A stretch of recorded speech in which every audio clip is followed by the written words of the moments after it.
special guest of honor. I can see our father, engineer, is an engineer of repute, an entrepreneur, a business tycoon.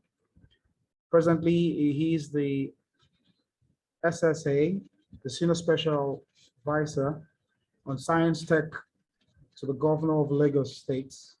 Is no other person than Engineer Said Balogun. You can say hi, sir. AEI, excellence are due to our right. Okay, I guess our engineer is trying to. Good afternoon, everyone.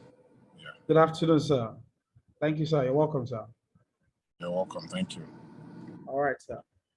Yeah, we also have in our midst, we're expecting the arrival, we're expecting the special guest of honor, the keynote speaker, who happens to be the present Commissioner for Education, Science and Tech of the state, our father, Professor Abayomi Arigbagbo. We're expecting him online soon. Let me, at this juncture, also salute all our assistant directors in the house, our host, our co-host. I greet every one of you. Because of our time, as soon as we have other guests in the house, I will let everyone know. So now at this juncture, I go straight to listening or inviting our director to journey us through the welcome address. So let us listen to the Academic Excellence Initiative Director's welcome address. That's no other person than our father, Engineer Fahid Olajide. You're welcome, sir. Before you go, sir, quickly, for those of us who are joining for the first time, Engineer Fahid Olajide is a thoroughbred gentleman who derives a whole lot of satisfaction from the humanitarian sector, just like I said earlier on. He holds an advanced certificate for executive in management, innovation, and technology, all the way from the United States, and a bachelor degree from the University of Lagos as an engineer. Of course, he's a certified project management professional, a member of the Nigerian Society of Engineers, a fellow of the Institute of Humanitarian Studies and Social Development. With more than 2 decades in telecommunication, information technology, electronics, he is a specialist when it comes to national radio optimization. Not only that, satellite communication system, troubleshooting, and equipment repair. It currently runs a pay vantage outfit as an entrepreneur that is basically focused on providing flexible, secured, tailored, and cost-friendly cutting-edge financial technology solutions to Africa.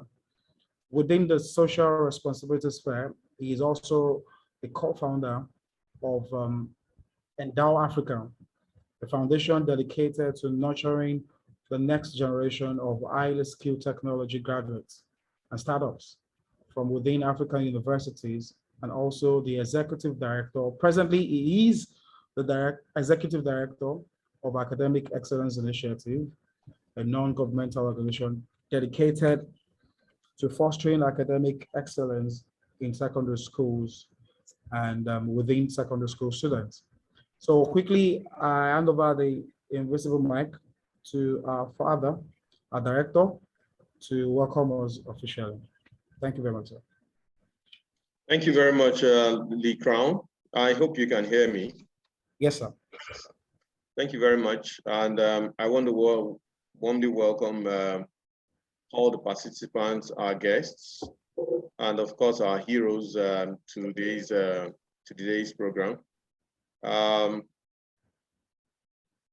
Let me start by recognizing our guest, the Honorable Commissioner for Education, Science and Technology of Ogun State, Professor Abayomi Arigbabu. Our guest speakers, Professor Musa Ibinu, the Head of Department of Mechatronics Engineering, Federal University of Technology, Minna. Engineer Said Balogun, the Senior Special Advisor on Science and Technology to the Governor of Ogun State. Barrister Akinyemi Oladipo.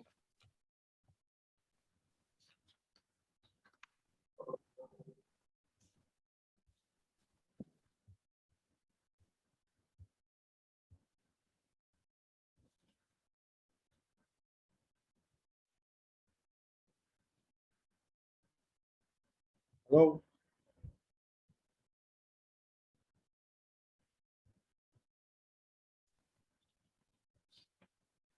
Yeah, can you hear me?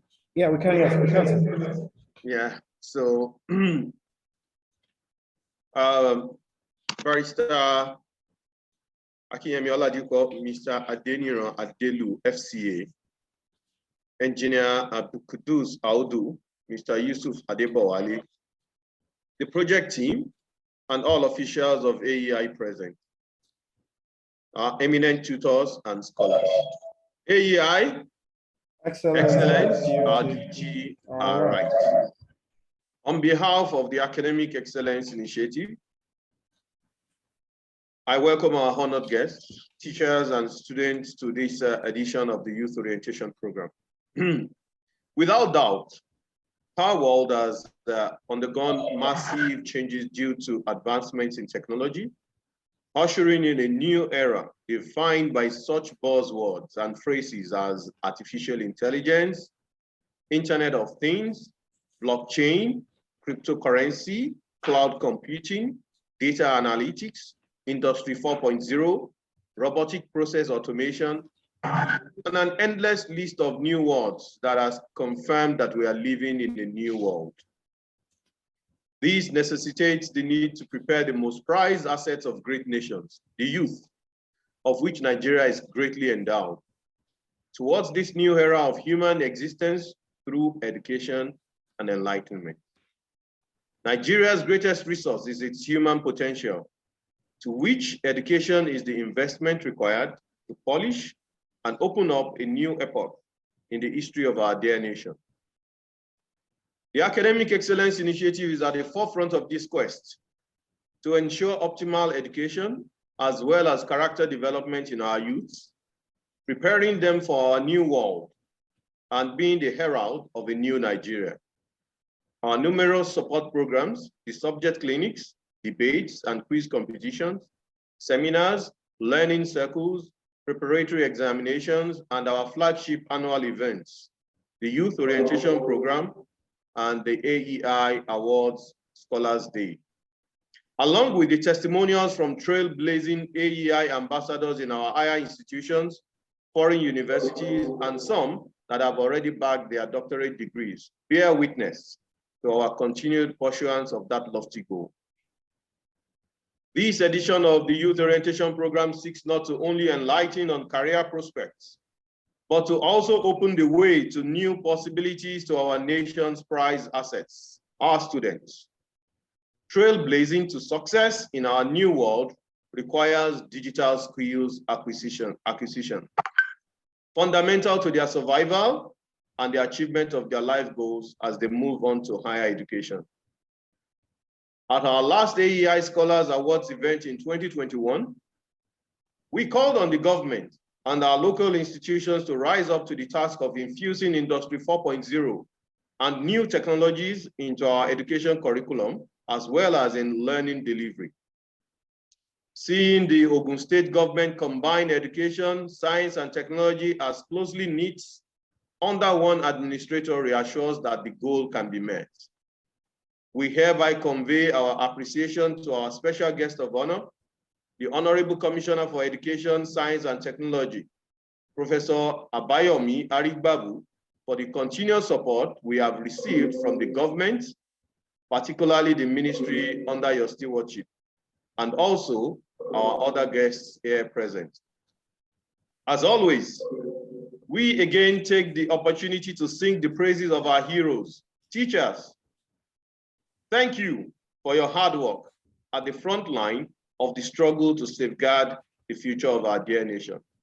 AEI, excellence, our duty, our right. Thank you. Thank you very much, sir.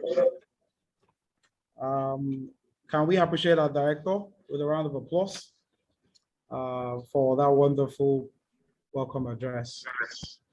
Thank you, Engineer Olajide, for the job well done. God bless you, sir. It is important for us to note that we've had some of the tips of our discussion today. No doubt we are in a new world, and it is important for us to journey through that path. Once again, I want to appreciate all our guests, from our data analysts and specialist Adewale Yusuf. Once again, Don, very important personnel, and acadopreneur, Professor Abiodun Aibino. And of course, one of our guests, a solution expert, Mr. Audu Abdul Kudus. I understand that we have Barrister Oladipupo with us on the platform. You're welcome, sir. And we have others too to join us.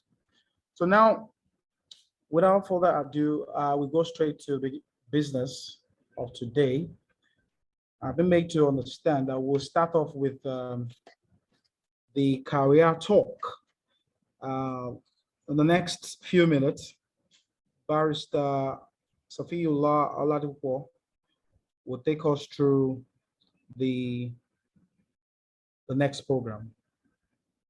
Okay, so if you're online, sir, please you can unmute yourself and let us have a presentation. Barrister will be giving us a career talk. He's a solicitor, a senior partner from Nimble Solicitor, and is going to be guiding, counseling us from the art department's perspective. So, sir, you have the floor, sir.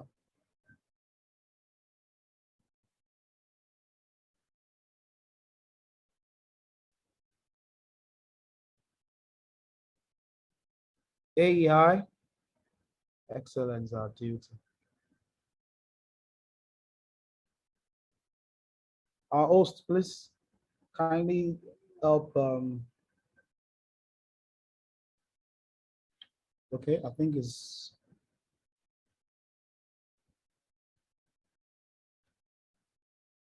Engineer Majolagwe.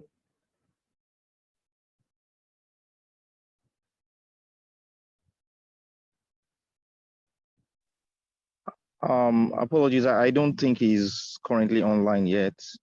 Okay, we can then have Engineer Said. Engineer Said Balogun. Yeah, for our science students in the house, we have the honor to interact with the senior special advisor to the governor of Lagos State. Wow, that's very, very important. And that is a very rare opportunity. You are speaking to the advisor to the governor of Lagos State. So he's going to journey us through what you need to understand going forward as a science student. So I hand over the invisible mic to our engineer, sir. Our engineer Said Balogun. You have the floor, sir. Thank you, sir. Good afternoon one more time. Good afternoon, sir. Just for the records, my post is actually Senior Special Assistant to Mr. Okay, Governor. assistant. Okay, sir. Okay. So, yeah, what we have today, about digital literacy is a call on us, students, and not just the students, leaders, irrespective of our age, whether young, old. Today, there is practically no excuse for us not to know what we seek to learn. By that, we have all seen the explosion, the growth of the internet space. We've witnessed the growth of tons of information packed out there on the internet, which the sole purpose of it is to provide us with quality education, information that meets the needs of what we seek to achieve. So today we have the large corporations, the large educational institutions of the world like MIT. They've put a lot of processes to digitize knowledge. We also have the massive YouTube community where a lot of content developers, a lot of educators have pushed out content that can educate us on a lot of things, basic things. You want to service a car, you want to replace any part of the engine of a vehicle, just name the model, search for it on YouTube, and you will find someone who has done it ready to share his video. Or is it you want to learn a particular topic in mathematics or in science, you want to watch how it's being done in any part of the world, you have the internet at your fingertips. So the question is, when we have our access to the internet, what do we spend the time doing? Because that's what really differentiates productivity or, let me say, economically viable time versus economical time. So we have every opportunity to convert this our time, the precious data bundle that we acquire. I'm not saying you should not entertain yourself, but at the same time, you need to set aside, a time slot for you to learn something and also practice what you learn and see how that knowledge, could take you to your next level in your career, help you start building a new source or an extra source of financial, independence. So it's not just enough to go to the internet. People are also making money on the internet. So you're acquiring knowledge, people are making money, and many more. With respect to national development, so today, Nigeria, despite its population, lags amongst the countries that are well renowned for research. Not as if research is not going on. We do have research, but the question is how many of these research activity, leads into patents, and how much commercial value do these patent holders earn in Nigeria? So those who have discovered something, how are they able to project their the world? How are they able to protect their invention from copyright infringement or patent infringement globally? So all these things are opportunities for us, as Nigerian youth or as Nigerian scientists or Nigerians in general, whether you're a scientist or not, to take up, the digital literacy challenge, learn useful things, put them to practice, and whenever you come up with a unique idea, you leverage on it to build a patent that can be recognized globally. At the state government level, we do have the Lagos State Science, Research and Innovation Council that has been set out to promote the art of innovation in the states. We also have the Lagos State Solutions Hub, which has been set aside for members of the public, to put forward suggestions or innovative ideas towards development of the states.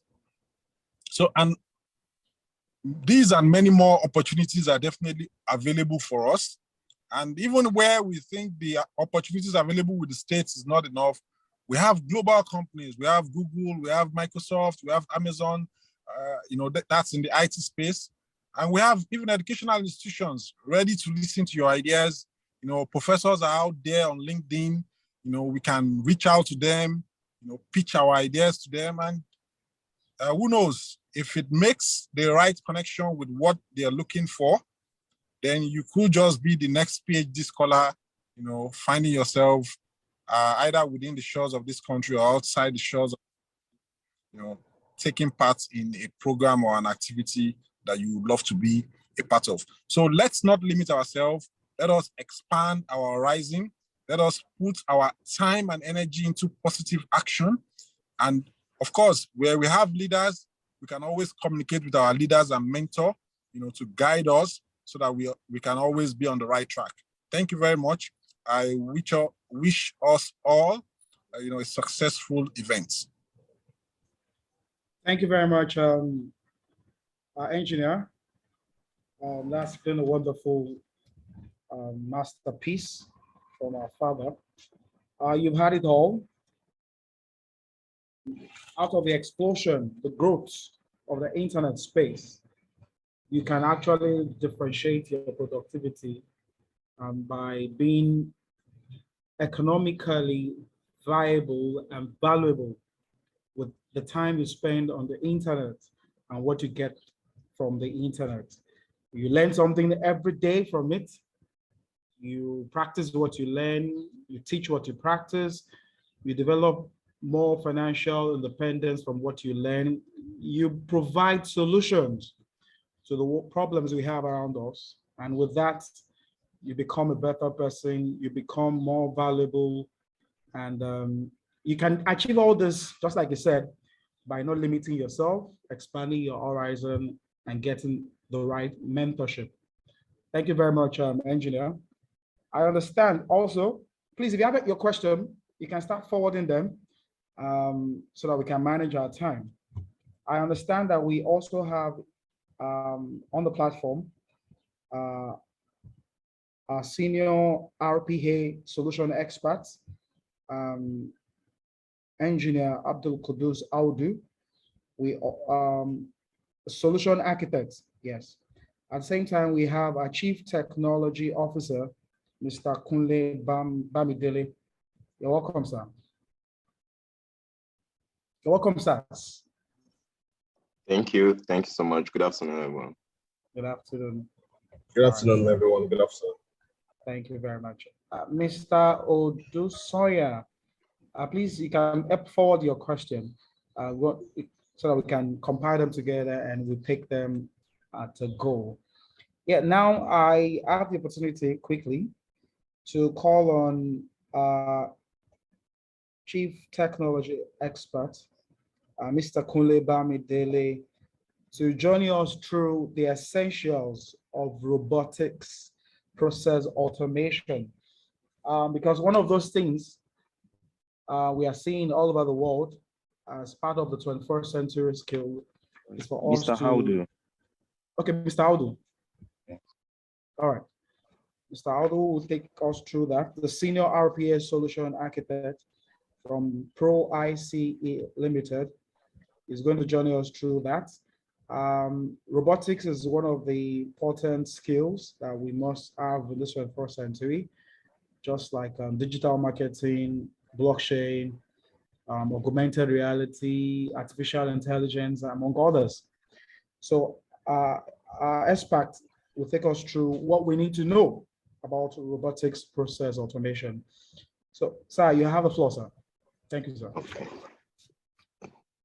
Sorry, please, Mr. Audu, Engineer Audu, please. I beg your pardon. I would like to recognize the presence of the representative of the Commissioner for Education, Science and Technology, State Commissioner. So she's been on the platform, ably represented by the Director, Mrs. Makinde. Education Support Services. Okay. Please, we warmly welcome you, Ma. Thank you for joining us. And yes, Mr. Audu, Engineer Audu, please, we would just like to give respect to also to the representative of the commissioner, our mother, that is that has joined us, that taking the time to join us. So I want to crave your indulgence, Engineer Audu, to briefly delay your part of the speech to allow Mrs. Makinde to say hi to the hello to the House and also give the speech of the commissioner. Okay. So can I read a short profile of our commissioner, sir? Definitely. All right, sir. So once again, Ma, you're welcome. Before your presentation, Ma, we have in our midst the representative of the Commissioner for Education, Science, and Technology of the state. For those of us who don't know our commissioner is Professor Abayomi Adelaja Arigbabu. He was my boss. He is my boss. He's the present Commissioner for Education, Science, and Technology of the state. He was the former Vice Chancellor of Tai Sholari University of Education. He holds a Bachelor of Science degree in Mathematics from University of Lagos, and Master of Science in Mathematics from the same university. He later proceeded to the renowned University of South Africa for his doctorate program in Mathematics, Science, and Technology with specialization in mathematics education.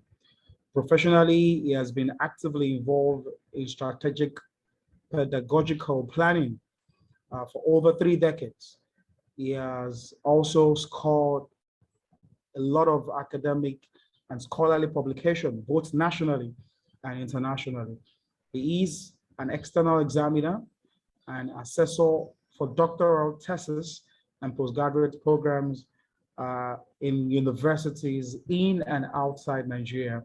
He has special flair for deployment of technology in teaching, learning, and management.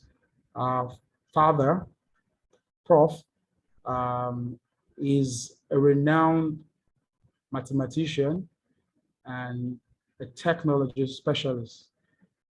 Today, we are happy with the work he's doing in Ogun State. And obviously, we know the sky is a starting point. And we are also proud to have in our midst our mother who is standing in for him, Mrs. Makinde. She is going to journey us through the theme for this year's youth orientation program. So, Ma, you have the floor, Ma. You're welcome, Ma. Thank you very much.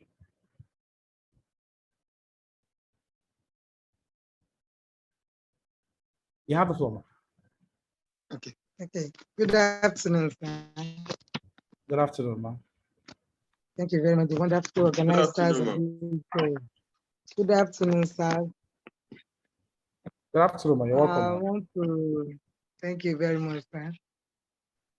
The Honorable State Commissioner for Education, Science, and Technology, as you have rightly described him, is no other person than Professor Abayomi Adelaja Arigbabu. He ought to have presented this keynote address himself, but for some, for some unavoidably official assignment, he is not physically on ground to join this meeting. That is why I'm reading this keynote address in his absence. Thank you very much. It is my pleasure to address this unique gathering today and to be part of this laudable program in preparing our academia for the digital economy of our dear country at large.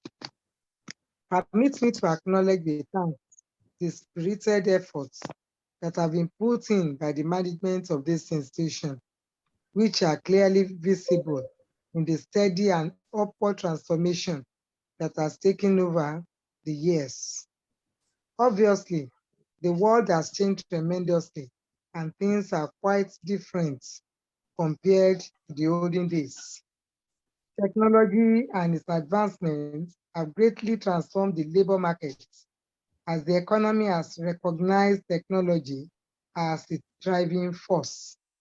The definition of what it means to be literate has changed drastically in the past few years now, with advancements in technology, and the internet literacy has evolved into digital literacy and is required as a skill in the 21st century.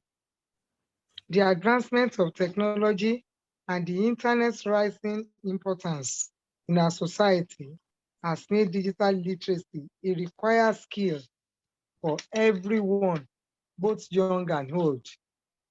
It is already an integral skill for many jobs, and that number only rise within the coming years.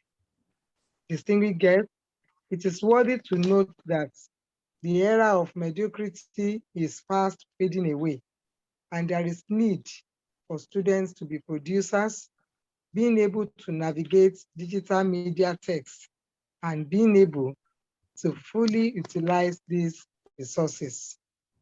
Students in this 21st century should be capable of grasping a small part of digital literacy by themselves as they grow up in the digital world. The program of today is designed to motivate the graduates to take huge amounts of pretty sophisticated critical thinking, digital skills, and an understanding of online behavior to understand how complex the action of website evaluation is. Students should discover new ways to interact with their interests online and through other digital media. They should no longer confine to just physical text when it comes to reading or learning more about their possible interests. It is on this note I wish to extend my deep appreciation to the organizers of this occasion, which centers on preparing the graduates for digital economy. There is no gainsaying that much will be achieved in the course of this ceremony, considering the juggernauts and men with distinguished qualities that have been invited for this occasion. Thank you for listening, and God bless. Thank you very much. Thank you Thank very you much. very much, Mark. Yes, sir. Yes, sir. Yeah, that's been an awesome keynote address from our father. Of course, from our mother too. That was a very impactful address. And we appreciate our mother for that presentation. Please, a round of applause for our mother, please. Thank you, Mark. God bless you. Real good, Mark. I want to believe we have reactions. You want to ask questions for on the team and from our mother, and by extension, from our honorable commissioner. So if you have questions to ask, kindly send your questions, or you can raise your hand so that we can take your question before mother takes her leave. If you have questions. No one? Okay, I'm expecting.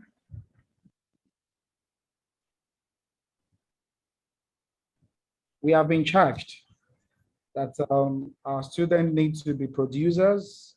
They need to navigate and discover new ways of becoming a better person so as to be useful for themselves, the society. Of course, that is the purpose of education, according to our father, Professor Babs, late Professor Babs Hassanwa. And like I always tell my students, it takes understanding to be outstanding.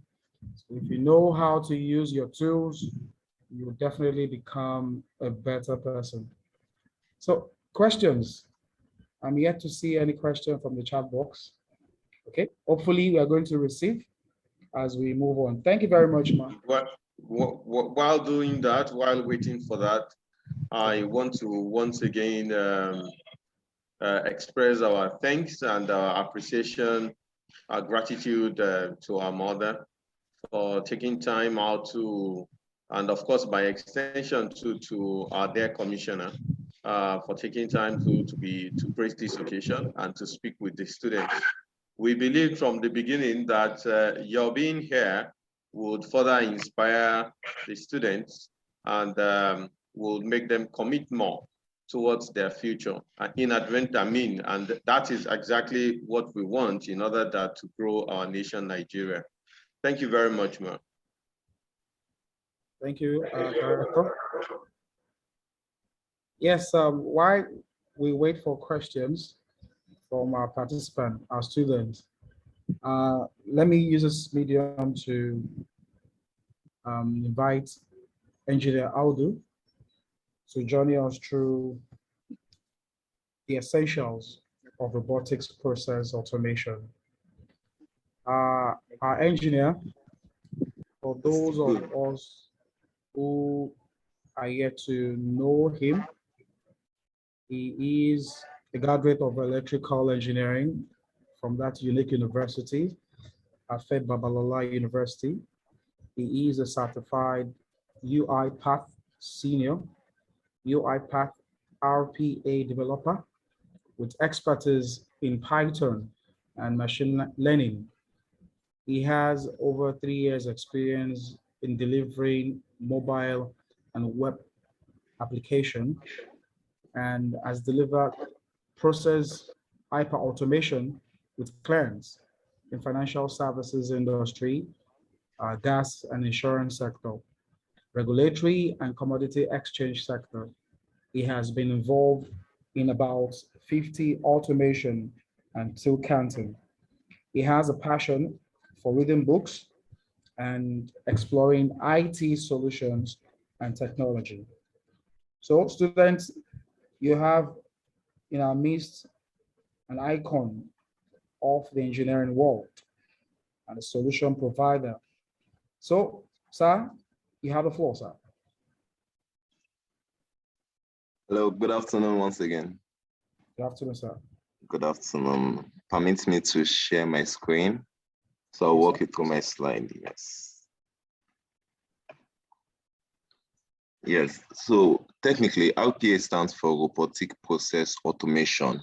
In the following slides, I'll be walking you through what is RPA, who is UiPath, which is the leading RPA professionals, then also the job market and need for you to reskill. So have an alliance program, academic alliance program. So change, transformation, ambiguity, these are anxiety feeding words, but we have to be ready for tomorrow's work environment. But before moving in further, I would play it.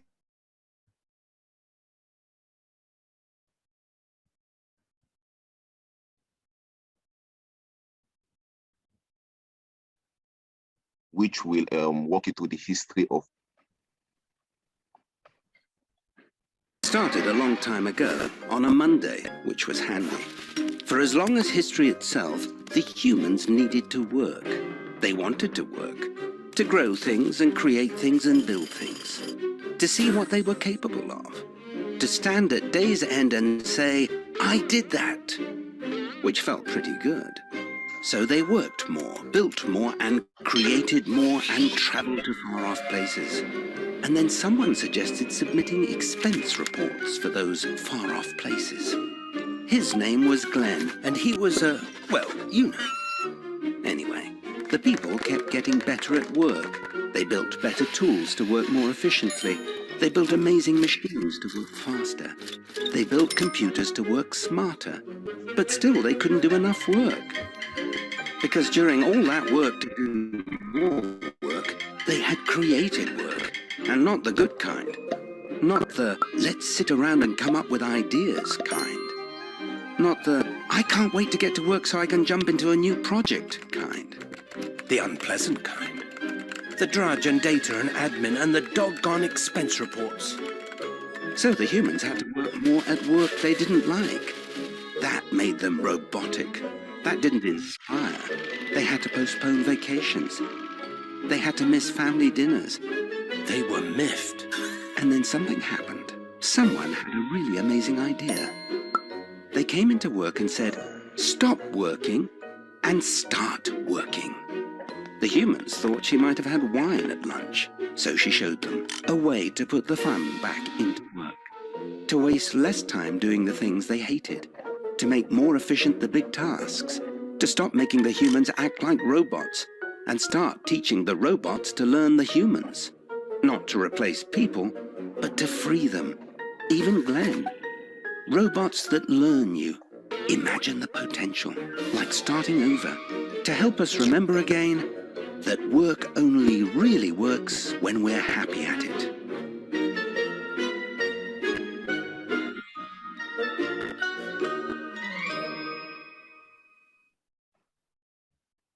As we know, we are in the fourth industrial revolution, and automation is really paving way and staking a strong claim in the new revolution. What is RPA? RPA stands for Robotic Process Automation. Technically, RPA is a software that helps robots mimics whatever a human does. It has to be rule-based and repetitive. It manipulates data and gives out digital inputs and outputs. Scenarios which can be automated with RPA. In the finance department, we have their payroll sector, payroll records, deduction, time entry, validation. All this can be automated because it's repetitive and it's rule-based. A certain rules must be adhered to. In accounting department, we have voluminous and tedious tasks, such as invoicing, data entry, and so on. All this can be automated because they are repetitive. In just to show you that RPA really cuts across all field. In the customer care, you have customer order processing and billings, referencing numbers from a certain database to a billing code. You also have forms processing, exception reports, accounting, reconciliation. In the medical sector, you will have patient registration and query. All this can be carried out by a robot, because they are repetitive. You go to your work, you have a certain task, you carry it out, same thing, same rule. And all this can be carried out with more accuracy by a robot because they are not thinking outside the workflow.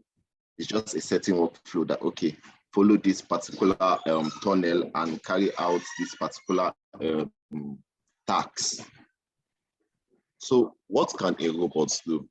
A robot technically, it's not like your mechatronics robot. This is a soft robot. So it interfaces with your UI interface. It works with your UI interface. You can be able to log into application, grab data from there, then impute it in another application, another user interface. It might be Excel, it might be Microsoft Word, it might be a SAP tool. Can also move data from one folder to another. UiPath has a good connectivity skills with APIs. So you can read database, connect to database, override database, scrap data from web interface. Also, you can receive mails, then also send mails to a particular, probably you have your customer care and you want to get mails from your support to your customer care. You can have that done by the robot. Benefits of using RPA. RPA is extremely secured. It also uses improved service delivery. So in an organization, better outputs and better documentation with high accuracy can be achieved with RPA. Also, it's a non-invasive technology, well-defined and managed technology. It's not as if over time it's adhere or changes in some type of way that affects the robots. Rapid return of investment. And we all know in every niche, the faster the work and the more accurate the work, the more increase in return of investments. So on. With securities, we have our everything is extremely secured with RPA. Every single thing. Data transits, every single thing is completely encrypted and secured. What should we automate? Voluminous tasks, high density tasks, tasks that probably would take major time from a user or a customer to carry out. Repetitive tasks, tasks that they use a certain process to get the job done. Then rule-based, so the bot won't go outside a certain rule. All this can be carried out by RPA. Types of bots, we have our attended bots where a human being probably triggers the bot. And we have unattended where the bot is scheduled from the orchestrator to carry out a certain task at a certain time. Probably every 2 p.m., 3 p.m., a bot should carry out auditing. That can be achieved with RPA. Who is UiPath? UiPath is the leading organizers and establishments in the automation niche. Over time, they were founded in Romania. Over time, they built up. I mean, you can see right from the graph on the screen, we had our user automation in 2018. We have process mining, process discovery, process we have management, we have our different tools. This was all achieved over time by UiPath. The graph here shows the leading competitors, such as Automation Anywhere, Blue Prism. We also, it's a niche, it's a fast-growing niche. We have different enterprises involved. Some are cloud-based, some are on-prem, some are cloud-based and on-prem both. So we also have a graph here by Forrester Wave, which is a guide to it's a guide to technology market space. It also shows that UiPath is the leading organizers in the automation niche. So to achieve end-to-end automation, UiPath scheduled a particular categories of measures to carry this out. We have our discovery phase. In the discovery phase, we have our process mining using our task capture to mimic whatever a user is doing. So if the user comes to his laptop and he presses O 4 times, the task capture tool will get that.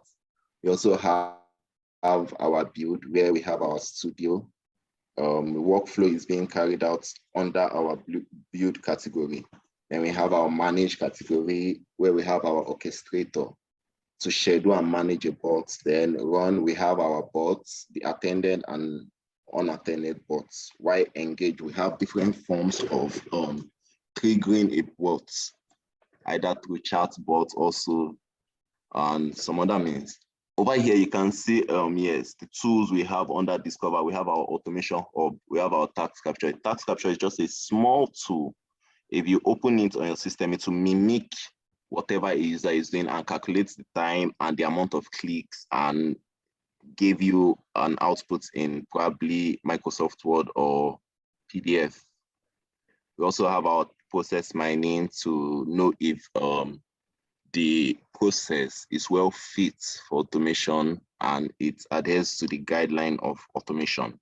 We also have task mining. Under the build, we have our Studio and our Studio X. So for developers, you use Studio and Studio Pro.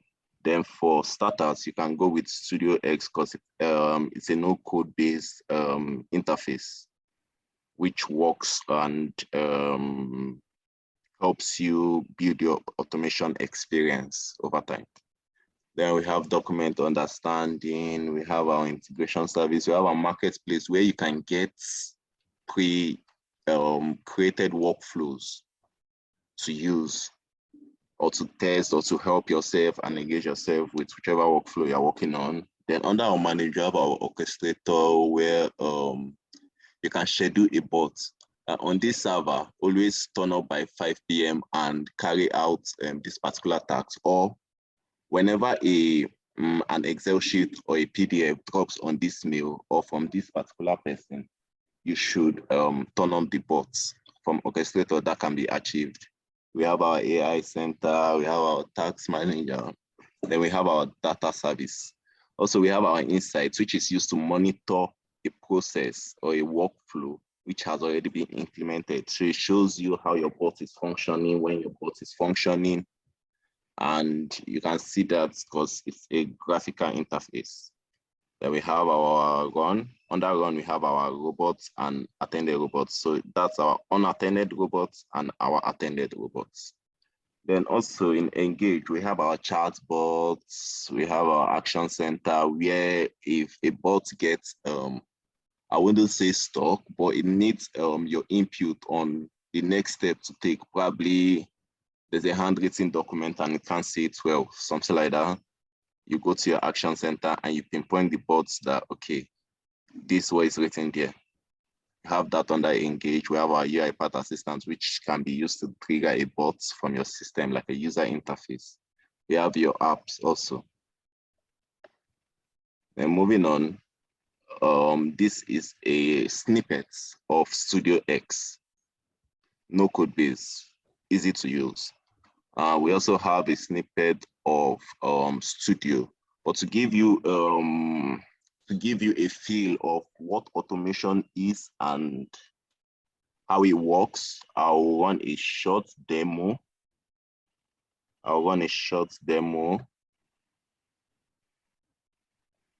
Just to get what's the name? It gets a unicorn name from a particular site. Yes. Sorry, apologies. Let me sign in again.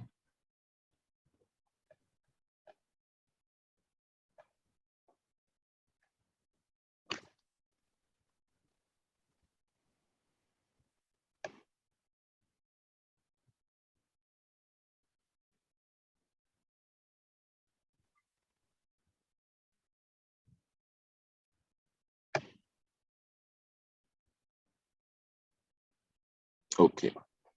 So this is a mini workflow, just to give you a feel of how and what automation is. So right now the bot is running.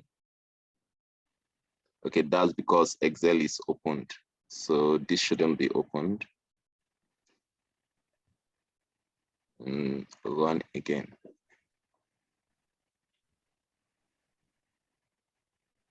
Yes, so this is a unicorn.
Hello?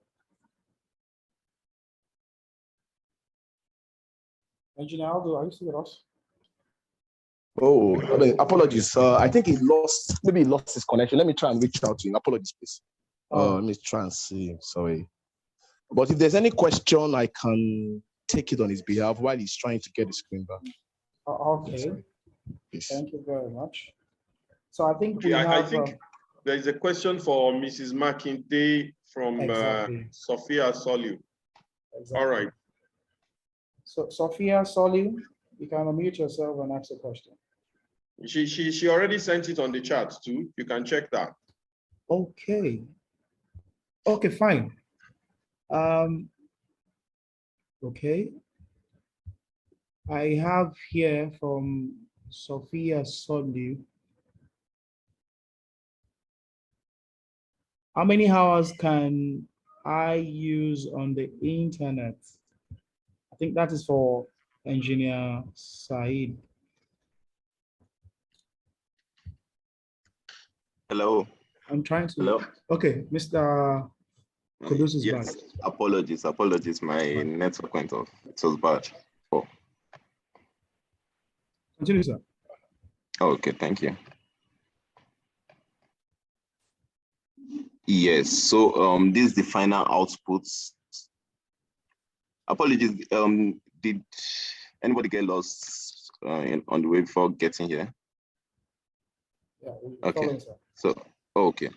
So this is the final output. Now you can use this to you can impute this on any other interface if you want. You can impute it on an Excel sheet. You can have your output as an Excel, Microsoft Word, .txt text file, or you can impute this data wherever you need it. So technically, it's advisable, or a robot is more accurate when dealing with digital inputs. So it gives you a digital output. Moving on, yeah, that concludes a bit of the snippet and just a feel of what automation means and how it works. So moving on, at the rate at which digital transformation, which is the rate at which people adopt digital optimization, is being carried out, stats shows that over time, most people will need reskilling by 2025. They will need a lot of reskilling, but because bots will technically do the basic work of the human being. So over time, you need skilling. That's why this fourth industrial revolution technology is called a skill of tomorrow. So also we have our University Alliance program. We also have a group chat where you can join if you start. The platform is completely free. The UiPath platform is completely free to learn. Then if you want to write the exam or take the exam, it's cost a fee. But to learn is completely free. So you can always go to their academy platform and learn more about UiPath.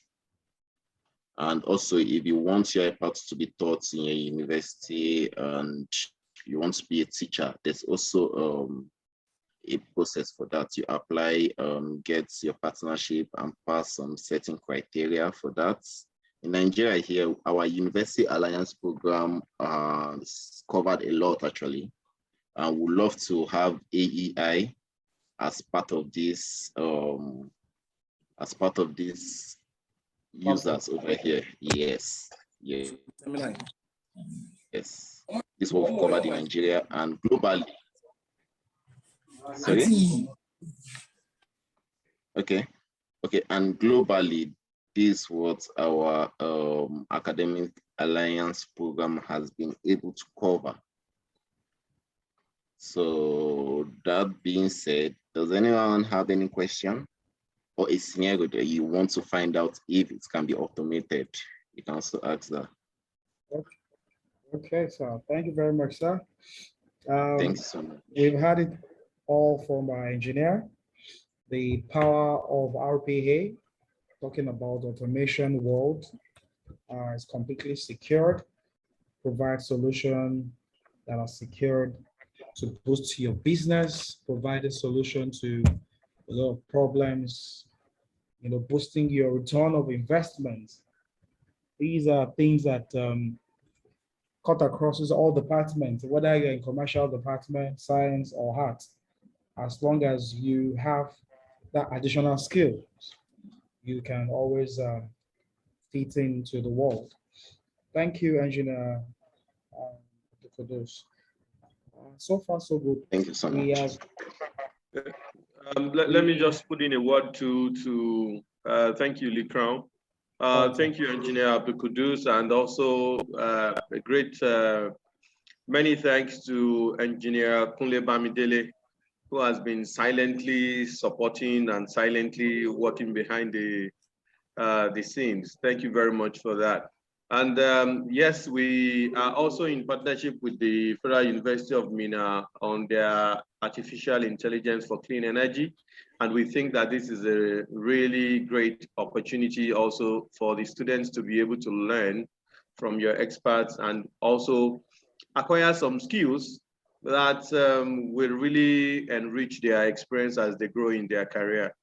Thank you very much. And we're going to reach you in order to ensure that we officially close this relationship.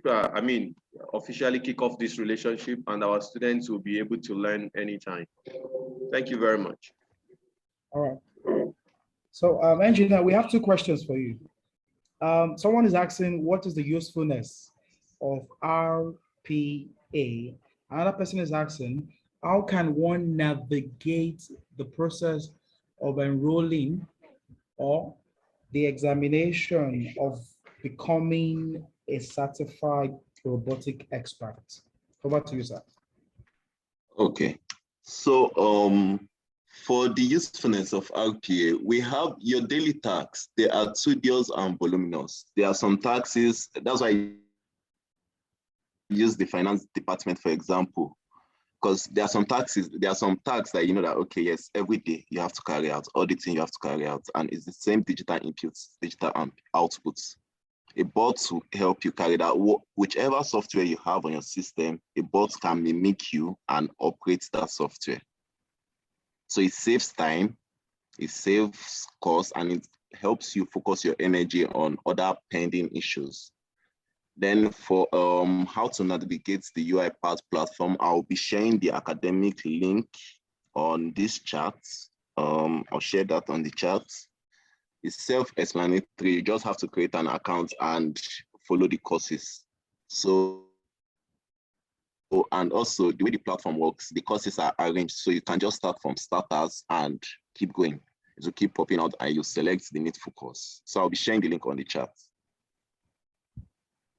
Okay, thank you very much, sir. Once again, we appreciate you and your time for today.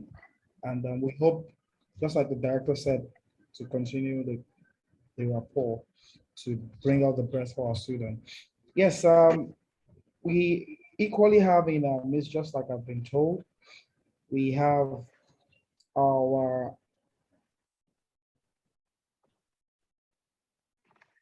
we have our father.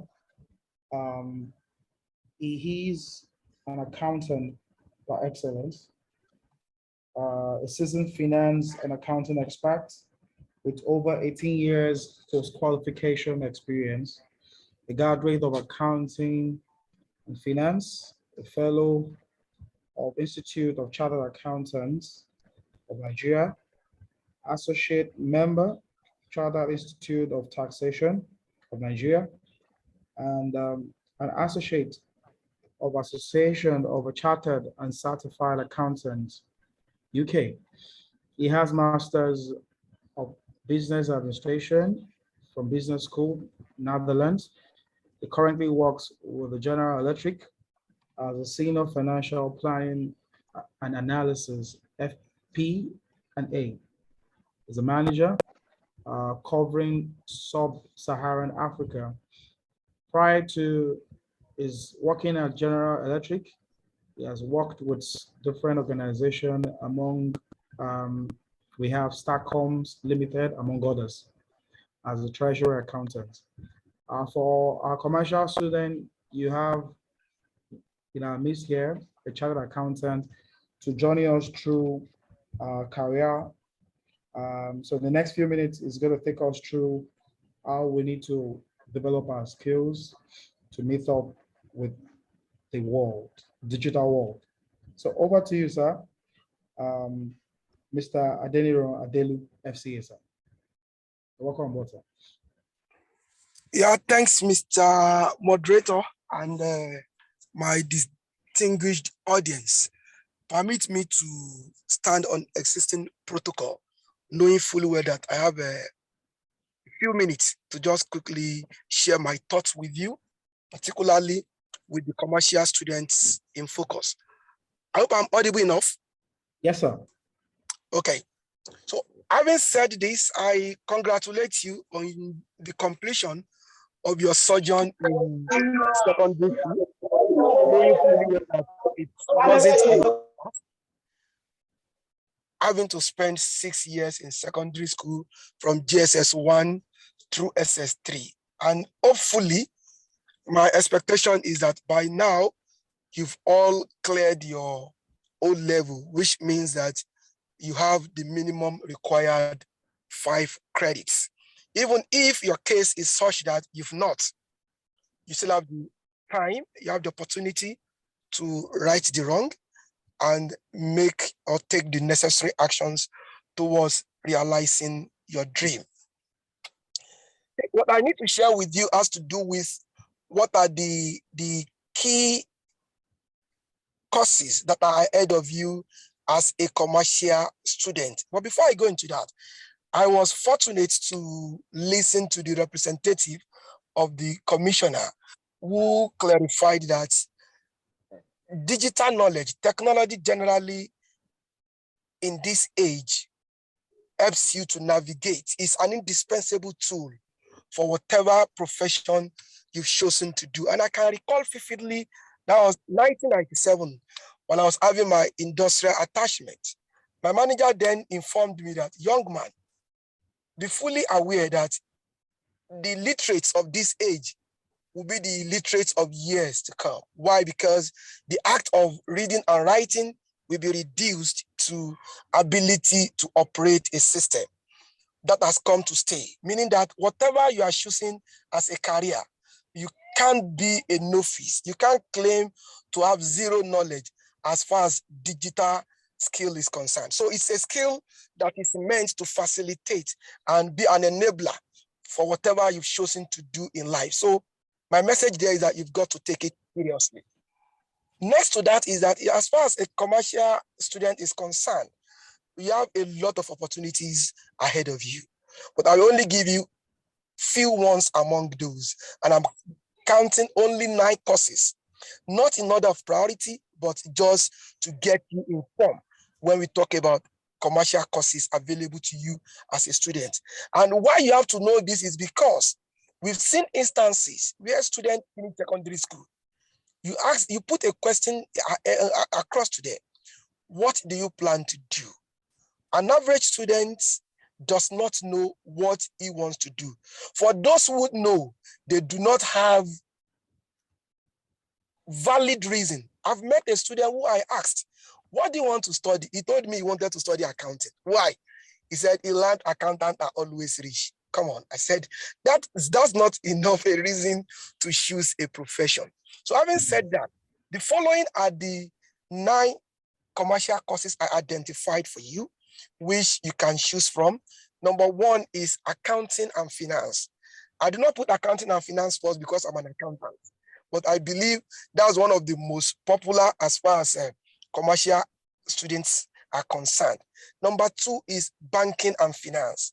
Some years back, an average student does not, particularly, I wouldn't know for some of the Muslim students, they don't want to study banking and finance, all in the name of interest. But these days, we have non-interest banking institutions.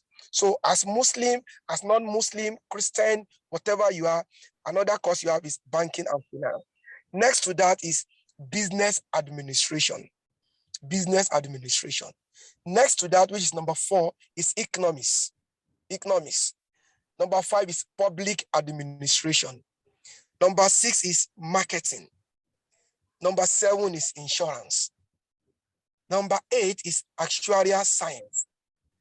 And the last but not the least, which I want to share with you, is human resource management, which we call HRM.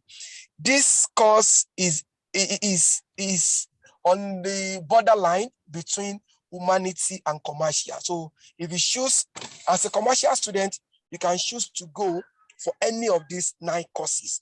And choosing any of these 9 courses requires from you to at least have 5 credits in the following subjects: your mathematics, your English, accounts or commerce, economics, or government, as the case may be. So these are the basic.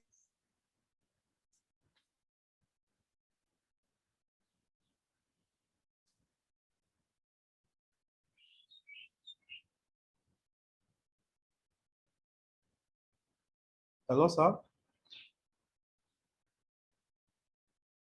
I must tell you, there's no course that is difficult and no course is easy. It all depends on your disposition, your readiness, and preparedness to navigate.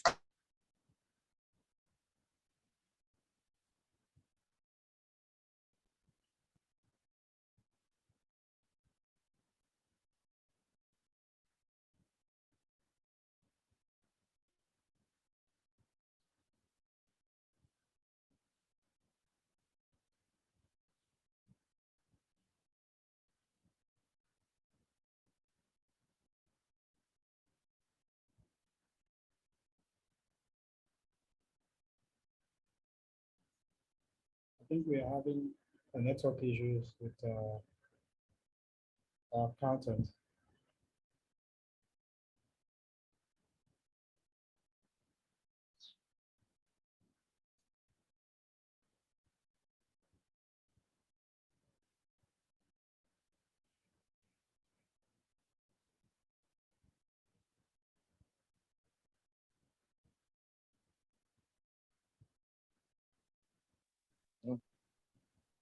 MC Lee Crown, I think Mr. Adelu is off the platform now, Okay. so we could move on to the next speaker. All right. Yeah. Next, while we wait for Mr. Adelu to conclude his presentation, we equally have in our midst here Dr. Isa Elegbede. Doctor is a director of research, innovation, and development. Our doctor is an icon of excellence, and his area of specialization is environmental science. So let me quickly go through his profile. Dr. Isa Olalekan Elegbede has a doctorate degree in environmental science with specialization in sustainable science and sustainability science and certification. He is presently the deputy chair of the IUCN. Hello. Yeah. Hello. Listen. Okay. He's also a fellow of the Future Art Course in Germany. Likewise, he is a director of research, innovation, and development, SGL, where he manages and implements various projects from Netherlands to United States of America, European Union, and Germany. He has a wealth of interdisciplinary background and overseas experiences in digital solutions to environmental resources issues, including using quantitative and qualitative data for evaluation, to mention but few. Thanks to his resilience and hardworking attitude, he has achieved a lot of certification and trained a lot of people. Today, he has won several awards, grants. To his credit, Dr. Isa has participated and contributed and volunteered in several international capacities and collaborative initiatives. Today is with us, and Presently, he's an alumnus of a graduate program in oceanography from that Sao Paulo School of Advanced Sciences, Brazil. So we have in our midst our father, Dr. Isa Elebede, to join us through local and foreign scholarship opportunities for students amidst our digital world in the 21st century. Thank you very much, sir, for joining us, sir. Sorry, Mr. Moderator, this Mr. Adelu, I'm back. Can I go ahead? Oh, okay. I will seek the permission of Dr. Isa to give us just 5 minutes. So, Mr. Adelu, you can round off, sir, quickly. Okay, thanks. Yeah, my internet got disconnected. Yeah, as I said, yeah, for any of these courses, the same level of attitude, commitment, and sacrifice is required to navigate through them and get the best out of them. So my advice to the students is for you to get the best and actualize your dream on any of the commercial courses, science courses, or anything you want to do. Here are the 5 advice I want to give to you. Number 1 is you must have clarity on your goals in life. Meaning you've got to start with the end in mind. Always ask yourself, why do you want what? So once you have clarity on what you want and why you want it, I think that is the beginning.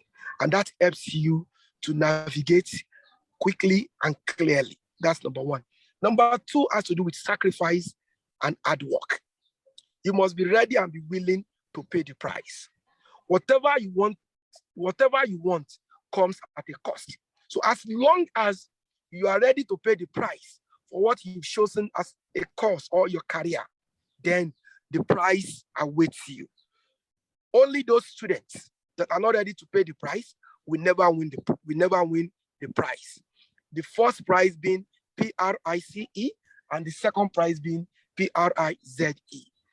Number 3, which is another ingredient you need to navigate and get the best from whatever you've chosen to do, is that you need a mentor or what we call a coach. You cannot reinvent the wheel. You have to stand on the shoulder of giants to see further. And I believe AE as an organization will support you in this direction. There's nothing you want to be that we don't have others that have achieved and attained that. You can always leverage on them, stand on their shoulder to make sure you do not repeat their mistake. And number 4, which is second to the last, has to do with you need good companion. It is never a journey alone. Who are your friends? Do they share your hopes and aspirations about life? Are they willing to support your dream? Faith determines your parents, but you have the absolute right to choose who your friends are.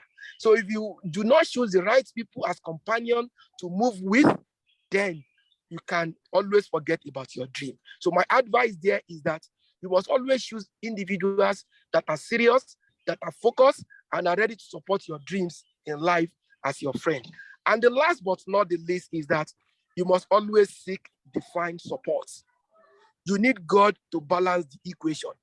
Never leave him out.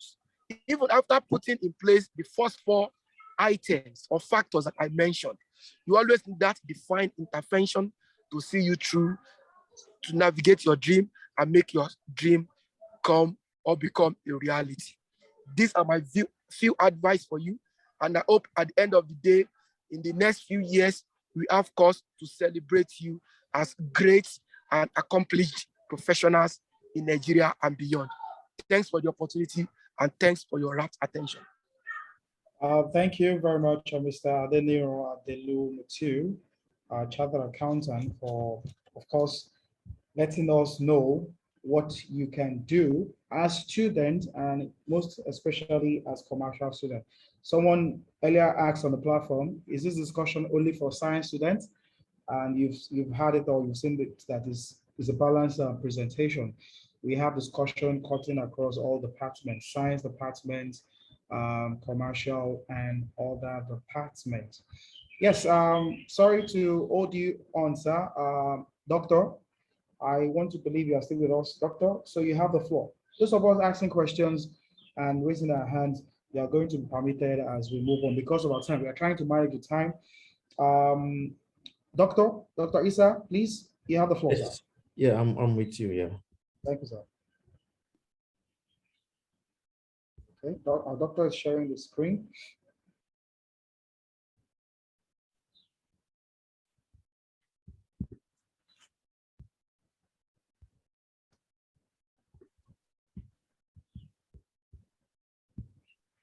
Yes, sorry, can you see my screen clearly? Absolutely clear, sir. Yes, sir. Yes, thank you so much. Firstly, I would like to appreciate my activity might not be as expected because I just returned back to Germany from Nigeria. So now we'll be looking at local and foreign opportunities, specifically scholarships that our students can benefit from. Now, when it comes to scholarship, most students find it difficult to understand what it clearly means. Now, a scholarship, according to a basic definition, is a financial aid or support that include grants, student loans, or even work study, including bursary. So any financial support or money you get that will enhance your study or you're given due to the fact that you want to pursue a scholarly mission. It's called scholarship. Now, one thing about this money is that the money does not require you to pay back. In some cases, you might need to pay back if you do not go with the terms of the scholarship program. That is why for young students that are aspiring to probably get a scholarship, or you want to further your studies, it is important to explore scholarship opportunities, and it's better to be open.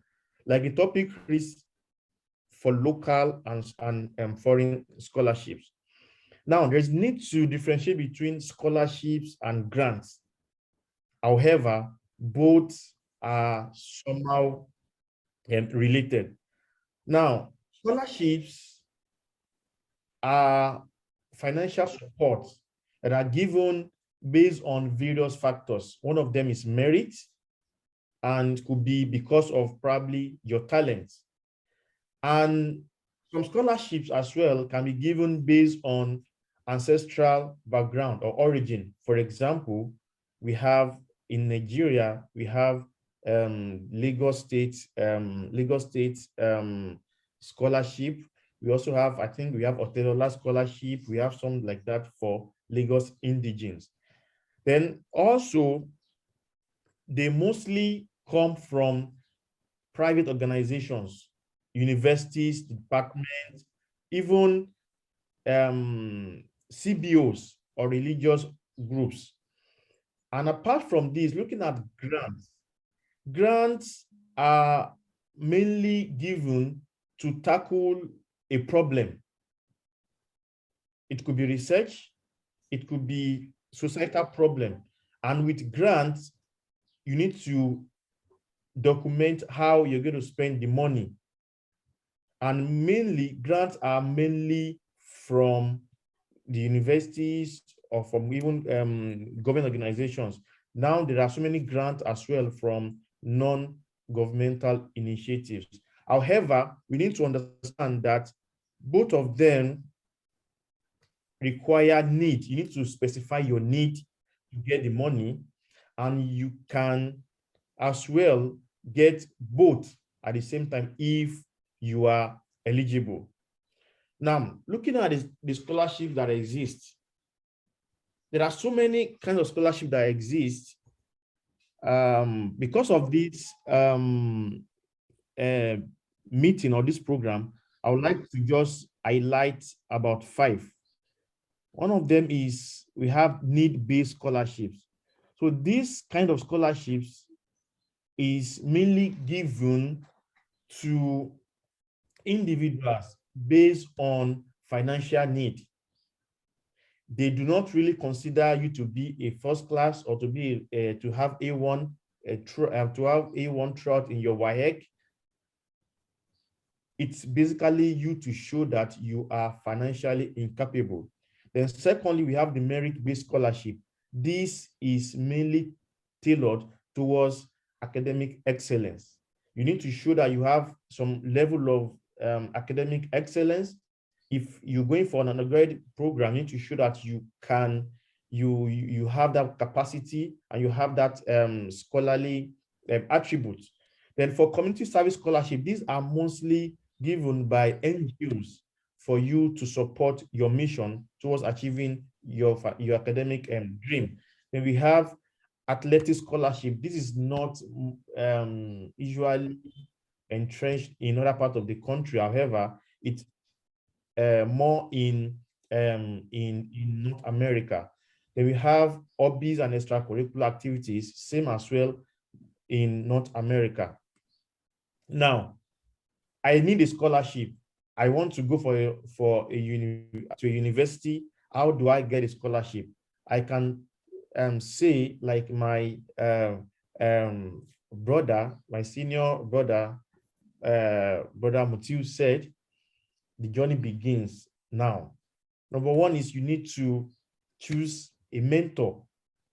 Now, if you now find it difficult to get a mentor, the easiest thing is, like our robotic engineer said, use your internet. Use your internet, type anything, make sure you have the right keywords so that you can get the right result. Then lastly, be prepared. Now, this preparation is all encompassing. You need to be prepared psychologically, mentally, and as well physically.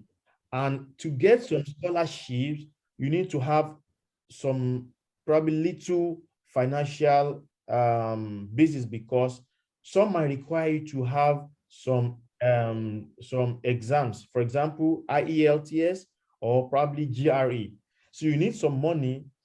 Probably, I think GRE now is around 70,000 naira. Then IELTS is around probably 50 or 40,000 naira. So you need some money to be prepared to do this. And if you know you have the capacity, or you have the result to aspire for any scholarship, I will always advise you to meet people that you think can assist. Now, how do we win a scholarship? Like I said, everybody can win a scholarship. Even if your academic portfolio, your academic status or credential is not as strong or excellent, you have the capacity to as well win a scholarship. So far, you follow some of these criteria. Number one is, when you see any openings or any call for scholarships, try to read the requirement, read the call, read the guidelines, read everything that talks about the scholarship, and make sure you study everything from A to Z. Now, number two is ensure, after going through the requirement, now go back to yourself. Look at what you've achieved in the past. At this stage, you need to prioritize your accomplishment. What have I achieved? So you need to list them from A to Z. Okay, during my secondary school days, I was a class captain. I was part of MSS. I was part of JET Club. I was part of this. Even in your community, probably you assisted somebody in tutorials, you did this. Prioritize your accomplishment. Look inward, look down since you are born. Those things you can remember about yourself that you think you've done, try to put them in list form. Then three is to now rearrange the application so that you can follow the requirement. Remember that you've studied the requirement very well. You've listed your achievements. Now you spin it, you rearrange it so that it will follow what they want.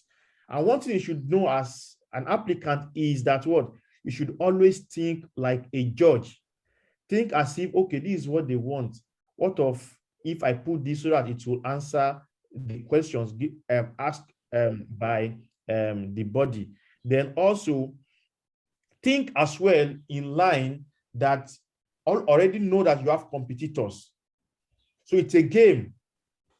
So always think as a competitor. So always foresee your possible competitors. Then lastly is your writings. If you want to apply for a scholarship, I will always advise you to always, anything you write, always give someone to proofread or assist you in checking it before you do the final submission. Now, with this, is not I am a linguist or I can write anything. You need to be very, very smart. So what do you mean by being smart is that you ensure that you put the most important thing in the application, especially extraying your extracurricular activities and those things that you have passion for. Now, for scholarships, they are not only looking for have a one parallel or have distinctions. No, they are so many other. That is extra in leadership skills are important. So you need to show that you are the committee in your action, you are the committee in your club, you are this in that. So and you use action verbs. Hello, can you hear me? Hello? Yeah, we're with you, Hello? sir. We're with you, sir. Hello? Hello, we are with you, sir. Hello? Hello, we are with you, sir. Hello? Okay. Hello, sir. We are Yes. with you. We are with you, sir. You should We are with you, always, sir. yeah, you should always use action. Yeah, you should always use action verb when describing your work. For example, like this, you can say probably I'm a member of the Environmental Action Committee, and look and explain what you did, and probably you spearheaded a subcommittee on reducing waste and increasing recycling on campus. All these are important. You are highlighting your achievements. So in order to win scholarship successfully, you need to understand all these key points. Now, don't of get scholarship. One should prioritize prioritize quantity over quality. So quality is this.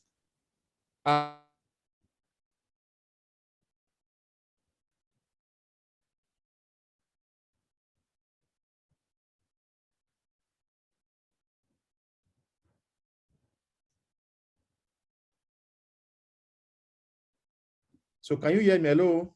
Yeah, you're with you, sir. Yes, sir. Okay, now. So one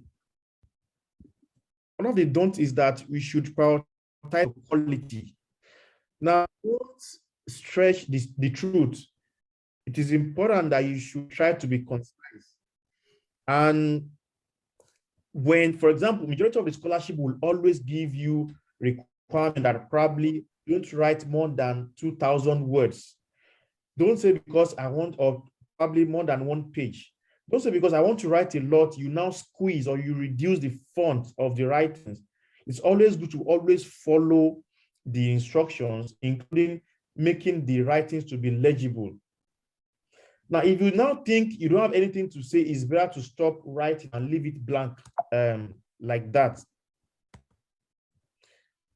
So another thing, sorry, can you see my screen? Yeah. Yes, sir. Yeah. So another things are, don't forget to edit and proofread. Try as much as possible to look for someone to check for you. Look for a mentor, a senior, a guide to help you to check it before you submit. Then I want to beg you on this, don't procrastinate. So people who always think I can finish this within 24 hours. Most times it's not always like that. So you should always make it to be snappy and don't do anything that is less than perfection. Try to make it as good as possible. Don't try to miss the deadline. It's very important because deadlines are mostly strict. Another thing you should as well look is that make sure the applications are complete and they are important. I ask you, submit your CV, submit recommendation letter, make sure you all possible means to ensure all documents, all the required information are intact. Now, get it.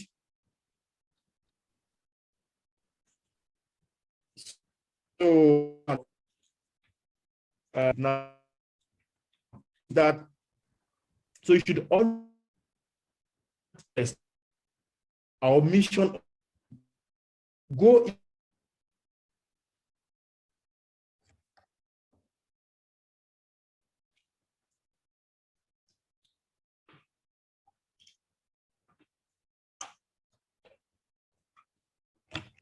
Yes, hello. Yes, sir. Yeah, sorry, I think network is bad again. So they will always put contact of the organizers there. Make sure you call them, or if you have the chance to walk to their office, ask questions about the organization. Then you should remember your audience. So you should remember the context of the application, and do always show how you fit for the scholarship. Always impress them with the way you think you are eligible or you fit for the program. And as well, try to focus on your leadership and contributions. Now, in addition, always as well, try to make sure your application is unique and it stand out, and practice to make sure it's everything. Then, like I said, always find an editor, somebody that can correct that can edit your application for you. Then if they ask you to include your CV, your resume, or anything they ask to include in your application, try as soon as possible to include it. Now, we'll now look at so many of the local scholarships that we have in Nigeria for studies. We have the major one that we have that is popular is the Federal Government Scholarship Program. We have the Federal Scholarship, FSB. Now, FSB gives scholarship to both undergraduates, graduates, even for foreign scholarships.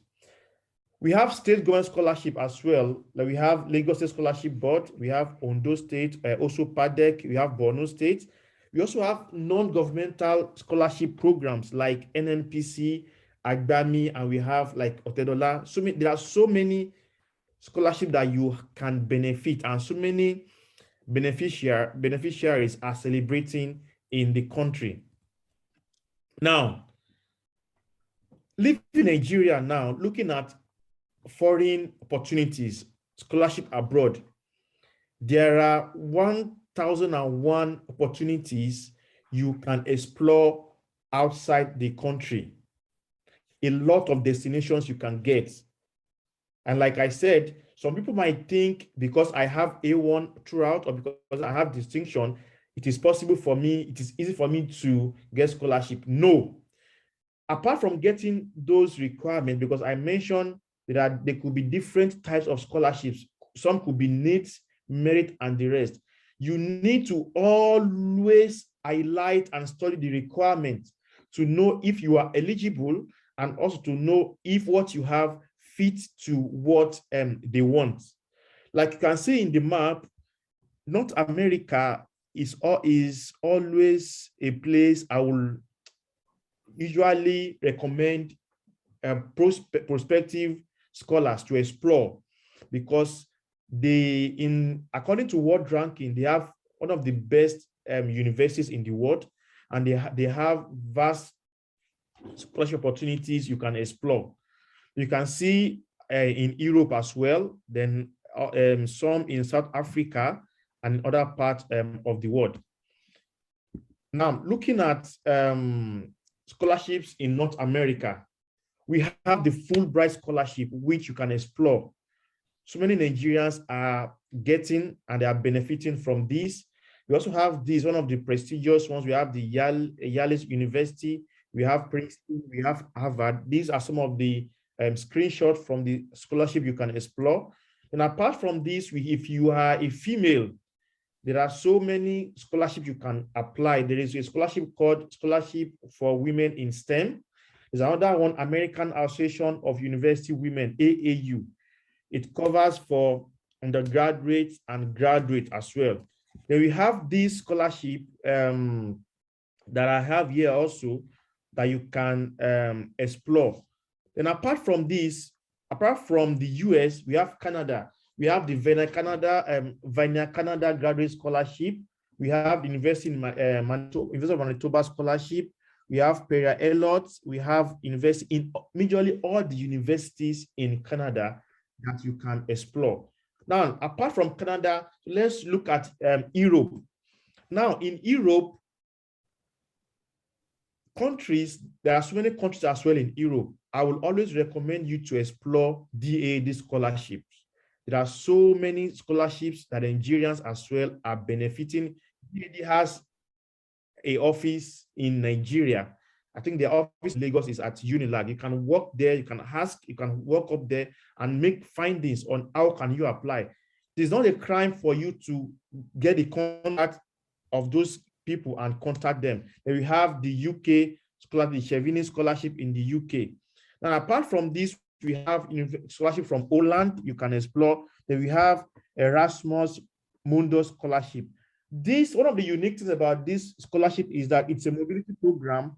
You'll be given scholarship to go to study in 3 to 4 universities within 2 years. So you'll be taking your courses around some universities. Probably you'll be taking, your first semester will be in Germany, second semester will be in the UK, third will be in Netherlands or France, then fourth will be in probably Norway or Denmark. So they have so many programs you can explore from their database. Then in Europe, as far as in Europe, we have the scholarship from Italy, from Denmark, from the Swiss government, from France, Belgium, and Sweden that you can explore. Now, apart from Europe, there are scholarships as well in Asia. We have scholarship in Hong Kong, in Taiwan, in China, in Malaysia, and in Saudi Arabia, and in Gulf of Guinea, I mean the Gulf countries. And apart from this, we can as well explore scholarships in Australia. We have the Destination Scholarship, we have the IPRS Scholarship, the Australia Award Scholarship that you can explore.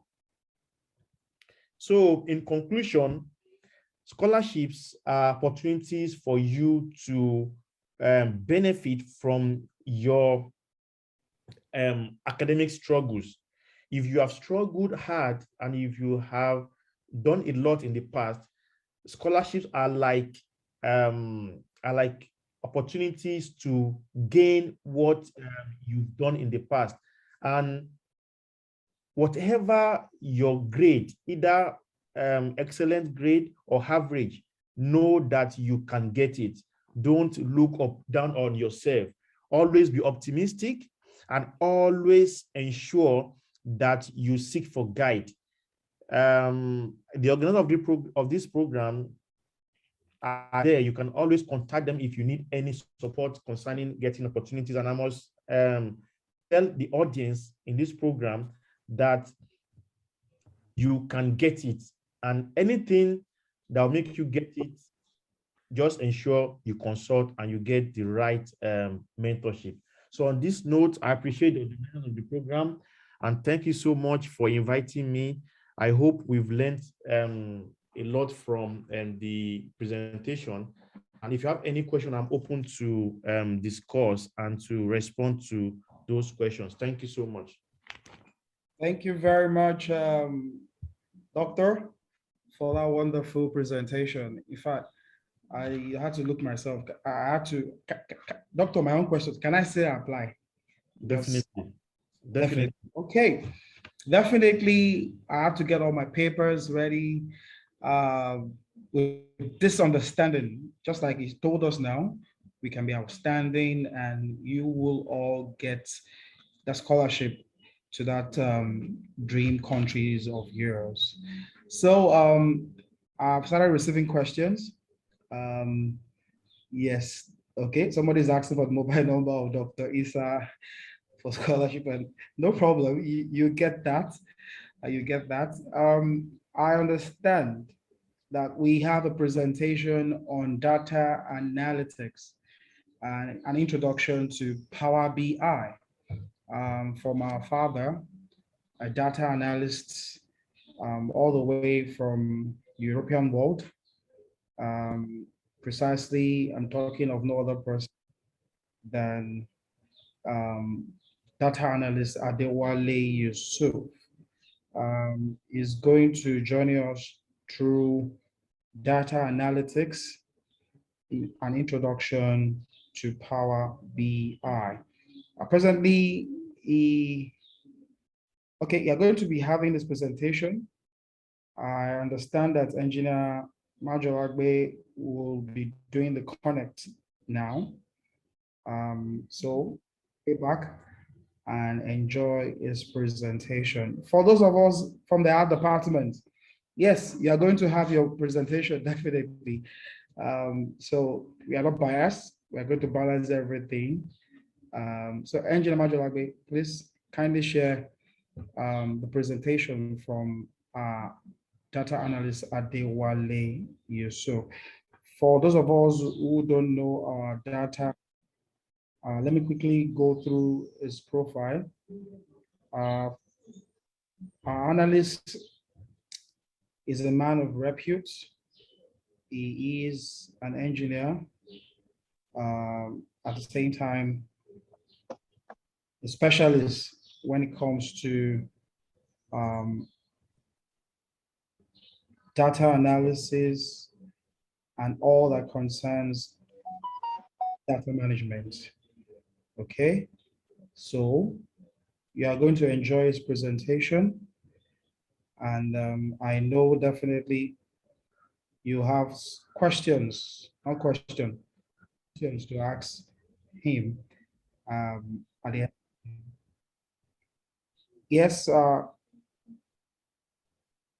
okay. So this is the presentation, introduction to Power BI. You have just about 15 to 18 minutes to get that presentation. Okay.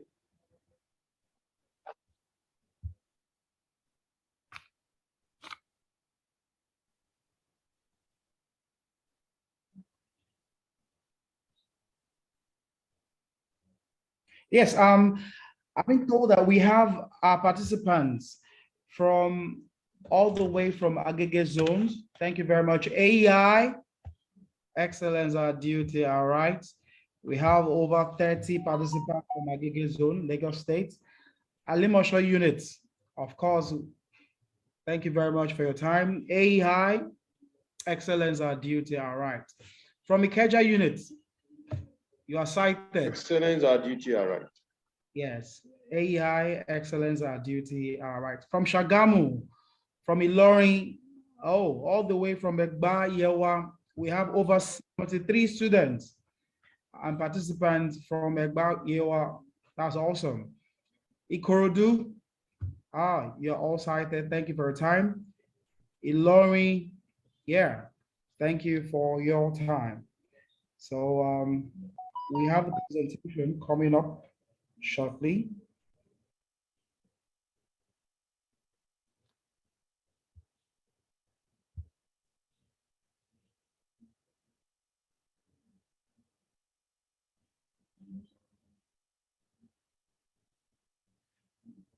Our presenter, Mr. Adewale Yusuf, is a Microsoft data platform professional, a Microsoft certified trainer, a Power Platform functional consultant, a Microsoft certified data analyst, a business application solution specialist.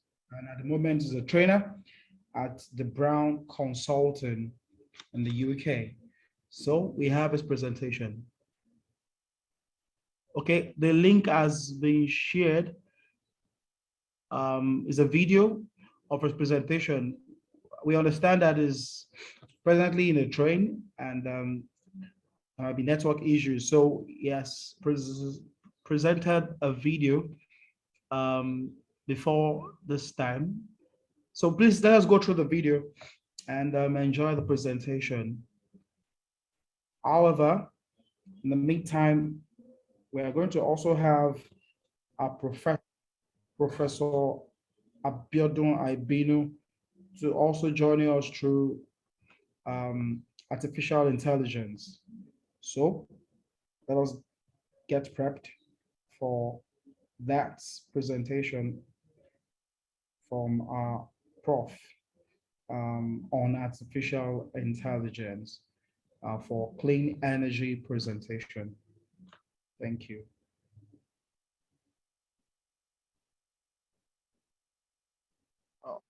MC Lee Crown. Yes, sir. I don't know. I shared the video earlier on. I'm not too sure if our participants were able to hear anything. Maybe I should try again. Wasn't audible. It wasn't audible. Okay. So perhaps they would just listen to it at their convenience. All right. Yeah, I think we'll just be expecting Prof to come on board in the next few minutes. So I think we can take questions for now. Yes, exactly. While we wait for Prof, someone is asking, Doctor, are all scholarship online? And this person needs guidelines for inspirational scholarship, I guess. So, sir, Doctor, sir, I think you gave us. Yes. Thank you so much for that question. Yes, not all scholarships, especially local scholarships. However, majority of them are advertised on so many academic or educational blogs. You can explore that. And you can also go to the Ministry of Education's, the scholarship boards, to always make inquiry of those scholarships opportunities. So I will advise students, for example, for people looking towards getting local scholarship, to go to the ministry to make questions. However, for foreign scholarships, there are a lot of them online. So I think mostly are online. Yeah. Okay, thank you very much. I think this goes to Prof is on board now. Oh, beautiful. Because of our time, we just have to manage your time. Welcome our prof to the platform. Professor Abiodun Musa Ibinu is a highly motivated, career-driven achiever with over 18 years working experience in the field of information communication technology, robotics, mechatronics engineering, telecommunication engineering, project management, spectrum management, industrial automation, teaching and research in the field of artificial intelligence. He has been actively involved in innovation, mentoring, research activities at various universities in Nigeria and Asia. He's presently a professor of mechatronics engineering at Federal University of Technology, Futmina, and a research resource person to the Nigerian Air Force, Nigerian Army, and National Defense Headquarters and other agencies having memorandum of understanding with Futmina.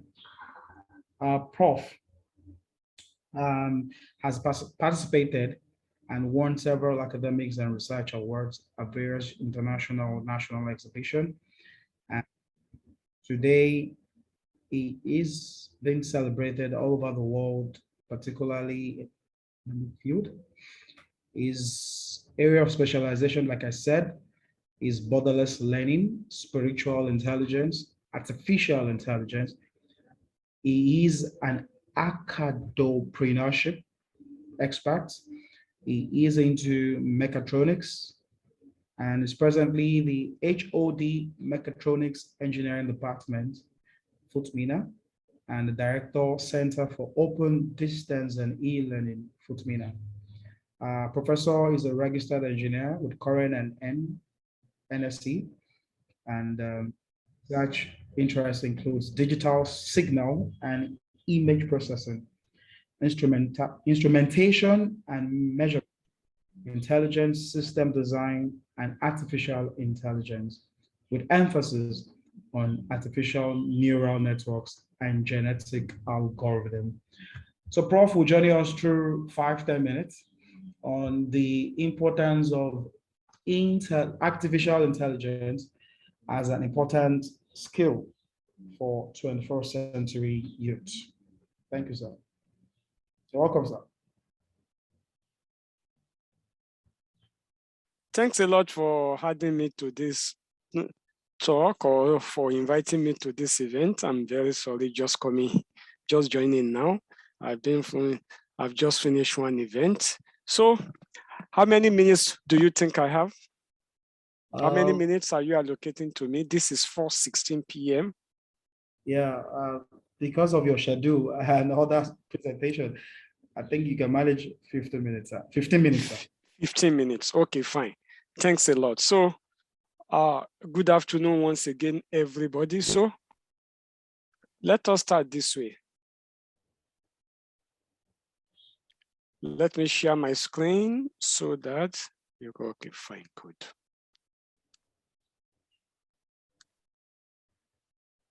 Can you see my screen, everybody? Yes, sir. Okay, fine. You can see in 2009, for you to do area shot, you need to hire one chopper, helicopter with a cameraman on board, and then someone must be there to fly the helicopter.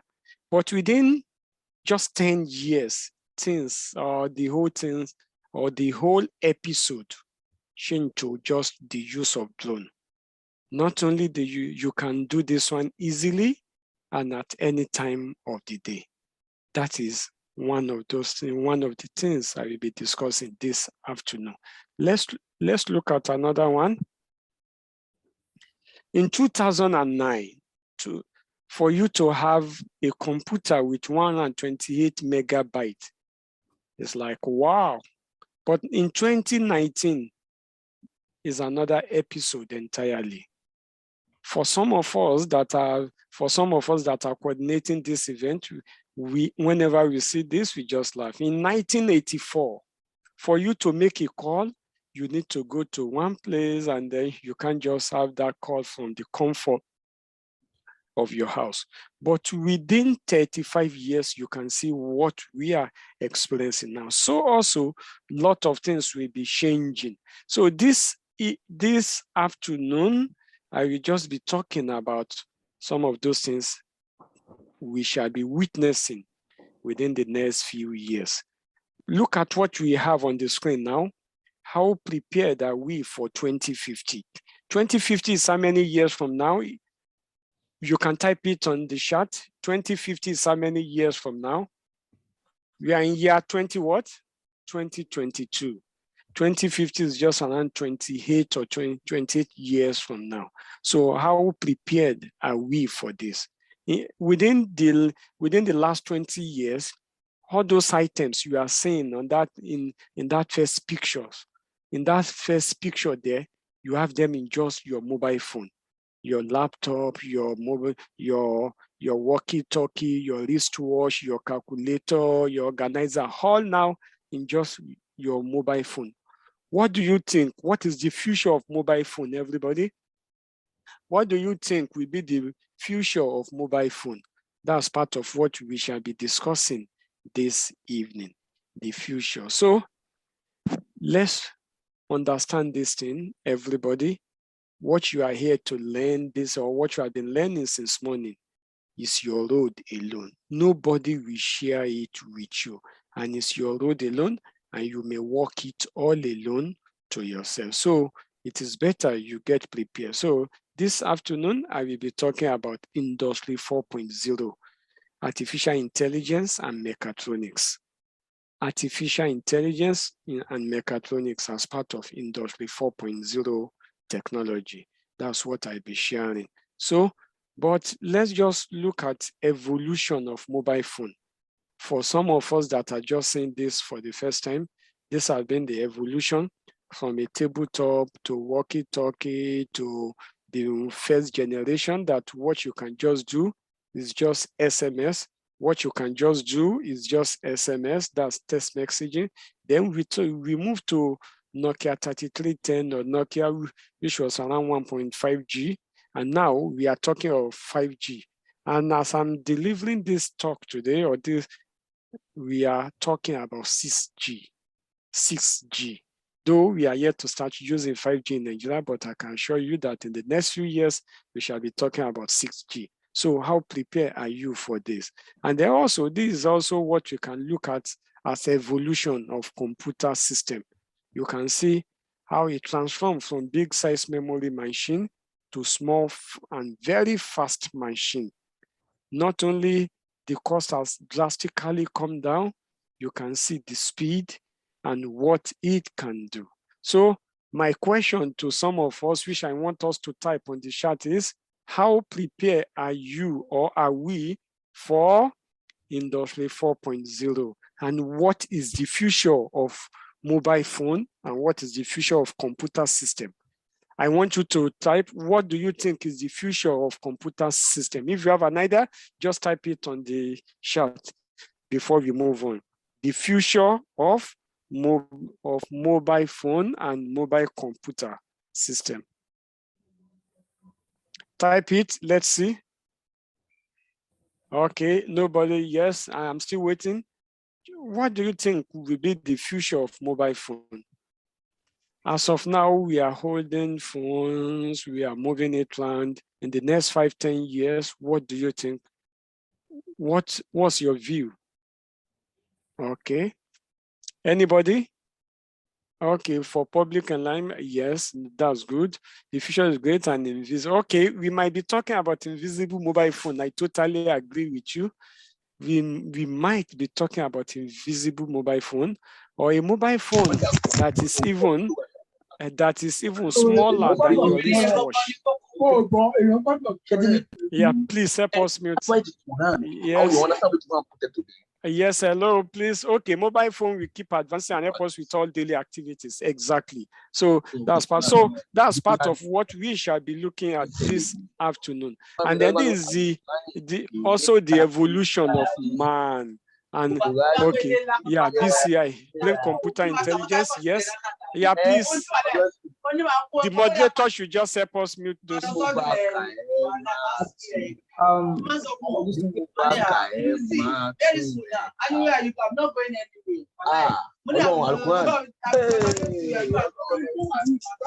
Please kindly. Okay, thank you. Okay, thank you. Yes, okay, thanks a lot for that. Yeah, we shall be talking about brain computer intelligence. Exactly. So some of those things, and then when you look, when you look at the last image there, you can see that man without not holding anything. That is the future that we are talking about. As of now, we still talk about a device, no matter how small, but we are talking about invisible or computer that you don't have to hold anything, mobile phone. So that's part of what we shall be looking at this afternoon. So you are going to be entering university at a time that we shall be talking about the fourth industrial revolution. The fourth industrial revolution, and basically it has to do about what is called cyber physical system. Cyber for control and communication, and then physical, you may just have to do one or little thing. So it's going to be very, very easy. And this is what you call cyber physical system. It's about computation, it's about communication, and it's about control. All has to do with information. So cyber physical system, a physical and engineered system whose operation are monitored, coordinated, controlled, and integrated by a computing and communication core. When you will be graduating from university, you will have the opportunity of even cooking rice. You may have the opportunity of cooking or downloading food from the comfort of your mobile device. Some years ago, one of the organizers of this program almost all the organizers of this event should be able to testify that some years ago, to deliver talk of this nature, you have to physically travel from your location or from your point of engagement to the place that the event is actually being conducted. But now we are talking about delivering the same talk from the comfort of my house. So in the next few years, we might be talking about downloading food. As at last year, we have been looking and we have been saying printed houses. That is, your house, you don't have to add block and the rest. Again, you can print the house within 2 days and the house will be ready for you to live in. Normal house. It's no longer about block and brick. It's about printing the house. So in the next few years, you may have the opportunity to print your own food. As of today, we are talking about printing shoe. That is, you don't have to go to the market and buy shoe. You can just buy the design with your 3D printer. You can print it from the comfort of your house and you'll be using it. So that's what we are talking about. So, and what are the technologies that are supported or that are related with that industry 4.0, that is the fourth industrial revolution that you are entering into? One of it is artificial intelligence. Another one is big data.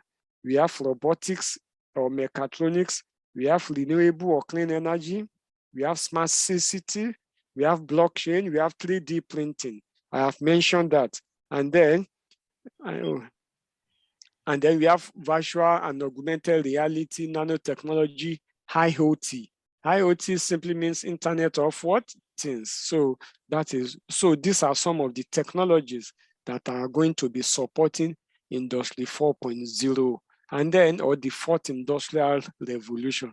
The fourth industrial revolution started about 2-3 years ago, and it may take us around 10 to 15 years before we move to the fifth industrial revolution. So again, you can see that artificial intelligence is so much important. And some of those things will be here and it will now be mechatronics. Mechatronics simply means mechanism plus electronics. What can you see on the right-hand side of your screen? Right-hand side of your screen. Who can tell me what that picture is looking like? Type it on the chat and let me see. Yes. Okay, type it on the chat. Yes, yes, yes, shoe. But is that your normal running shoe? Your trainers? No. Yeah, running shoe or trainers, am I right? An electronic shoe. This shoe, and also part of what we are even working on here, has to do with a walking stick that has everything you need inside it. It has your mobile phone, your torchlight, you can call your hospital, you can call your doctor, you can call your clinic. You can do everything just with your walking stick that what you use it for is just for support. No.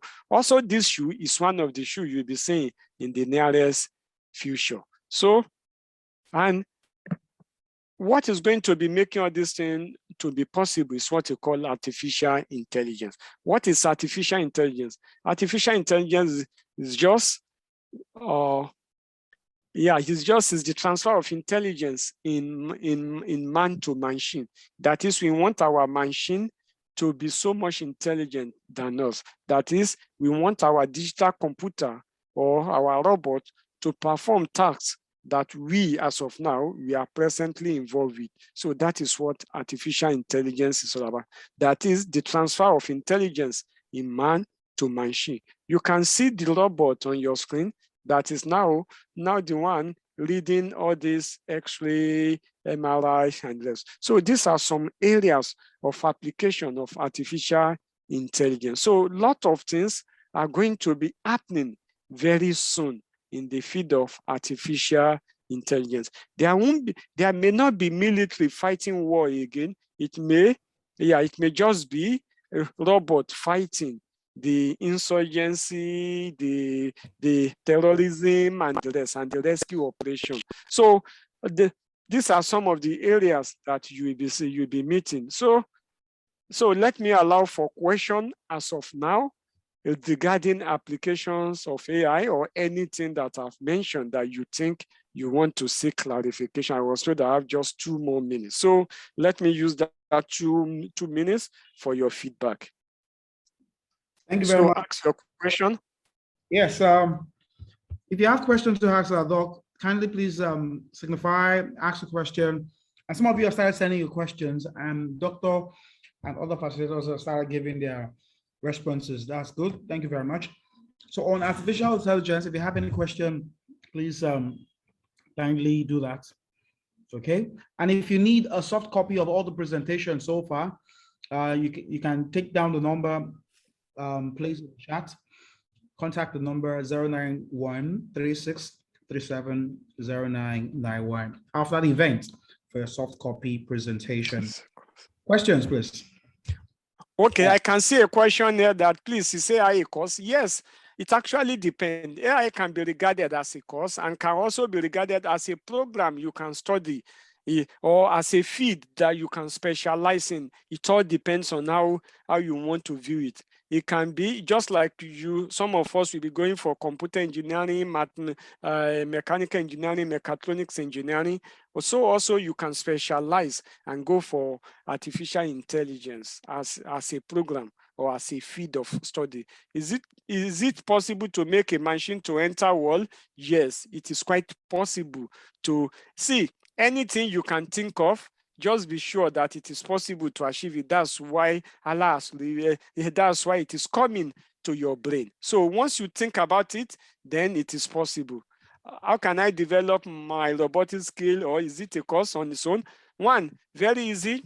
As of now, you can buy some robotics kits online, or you can even take some courses on YouTube, watch some video. But much more importantly, buy some components and start building some of these robots or some of this embedded system or IoT by yourself. That is how you can improve your skill. Is AI connected to computer science?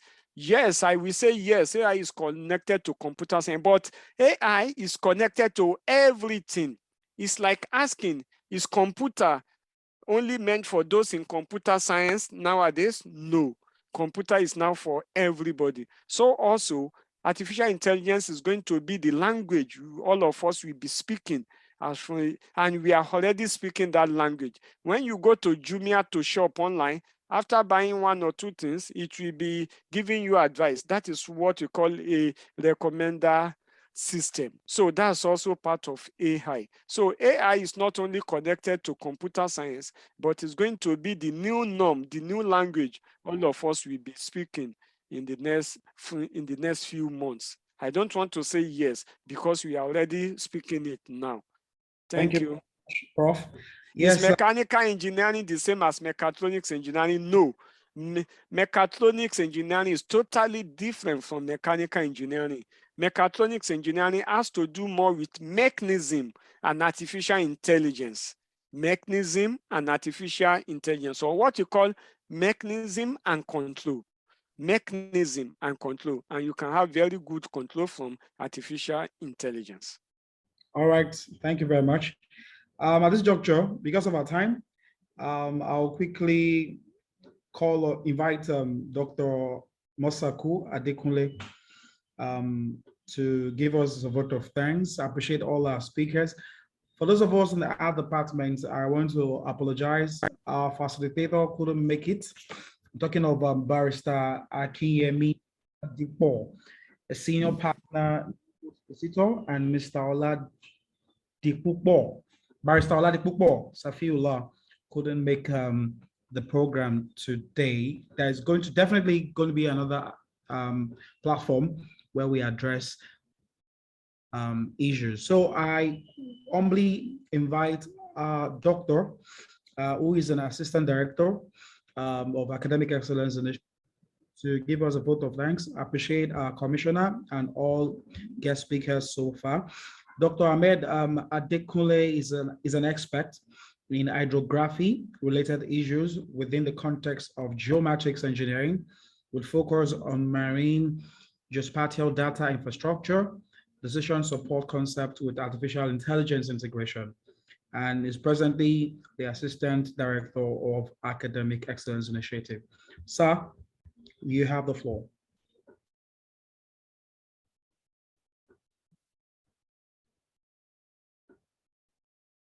Dr. Mosaku, sir.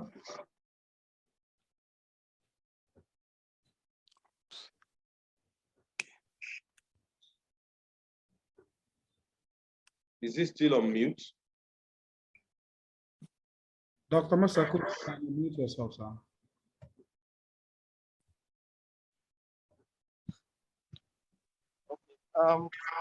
I guess I'll have to quickly take that on behalf of Dr. Masaku.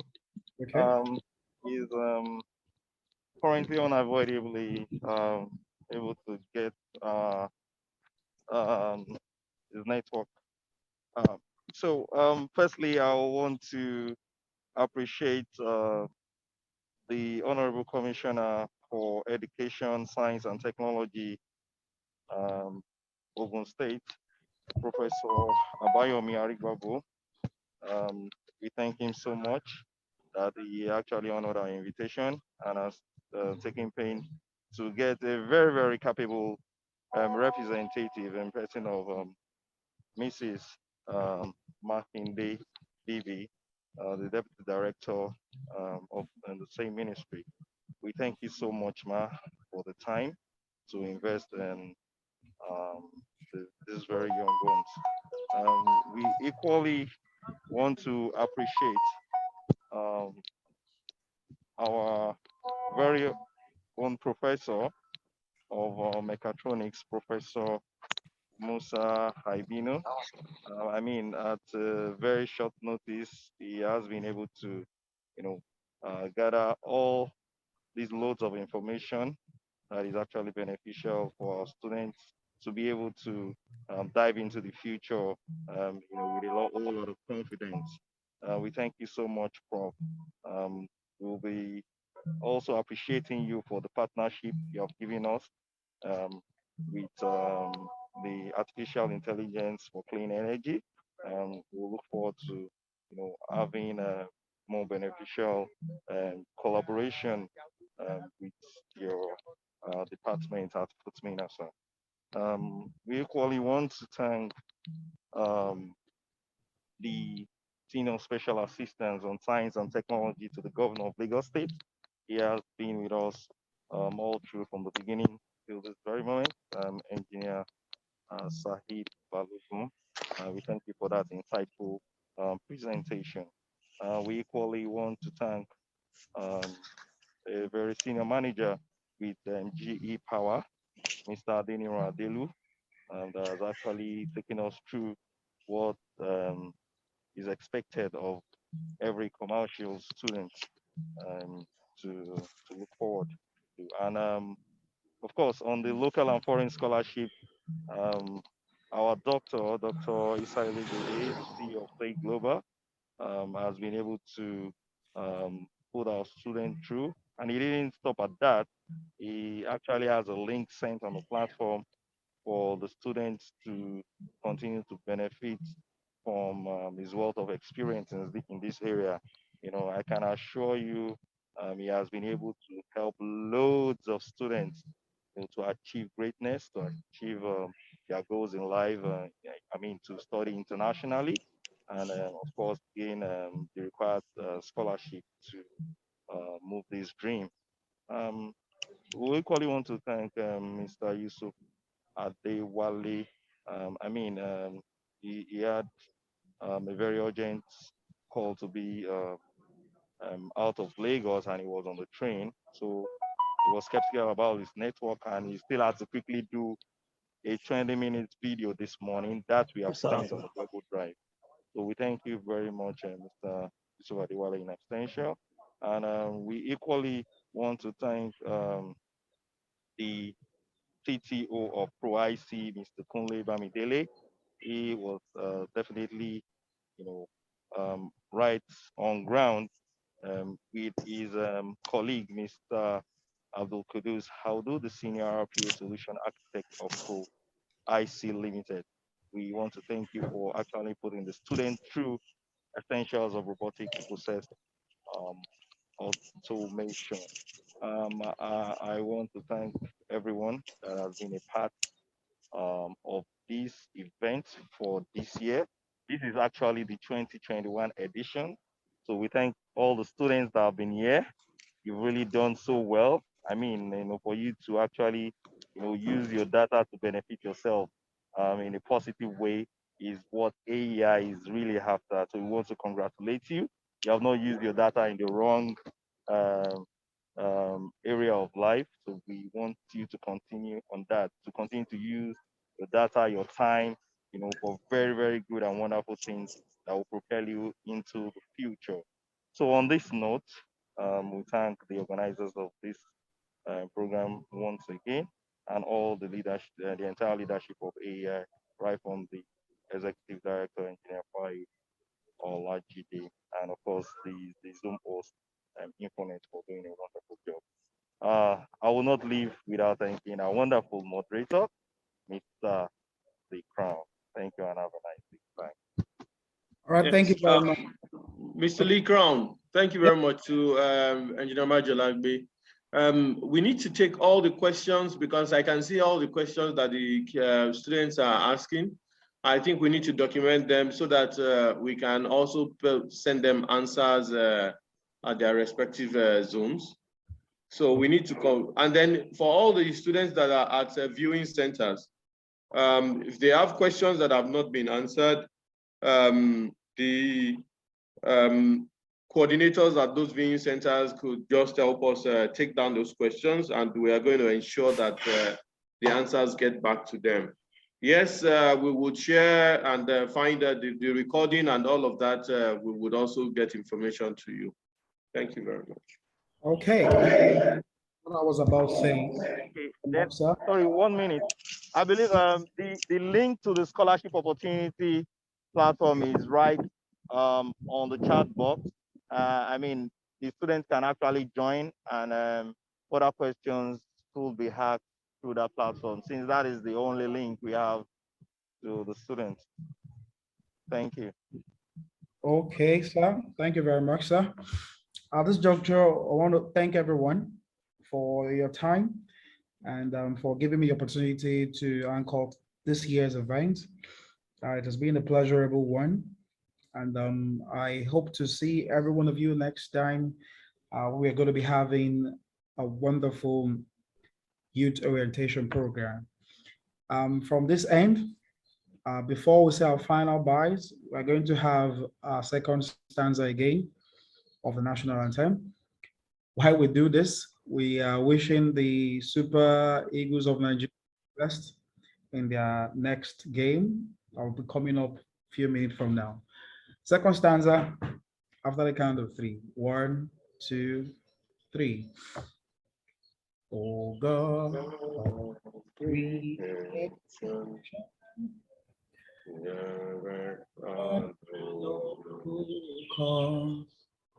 God, lead us right, help us to know in love and honesty to grow and live in just great Love behind the thing to a nation where peace and justice reign. Thank you very much. AEI. Excellence, our duty, our right. You have a lovely day ahead. Thank you.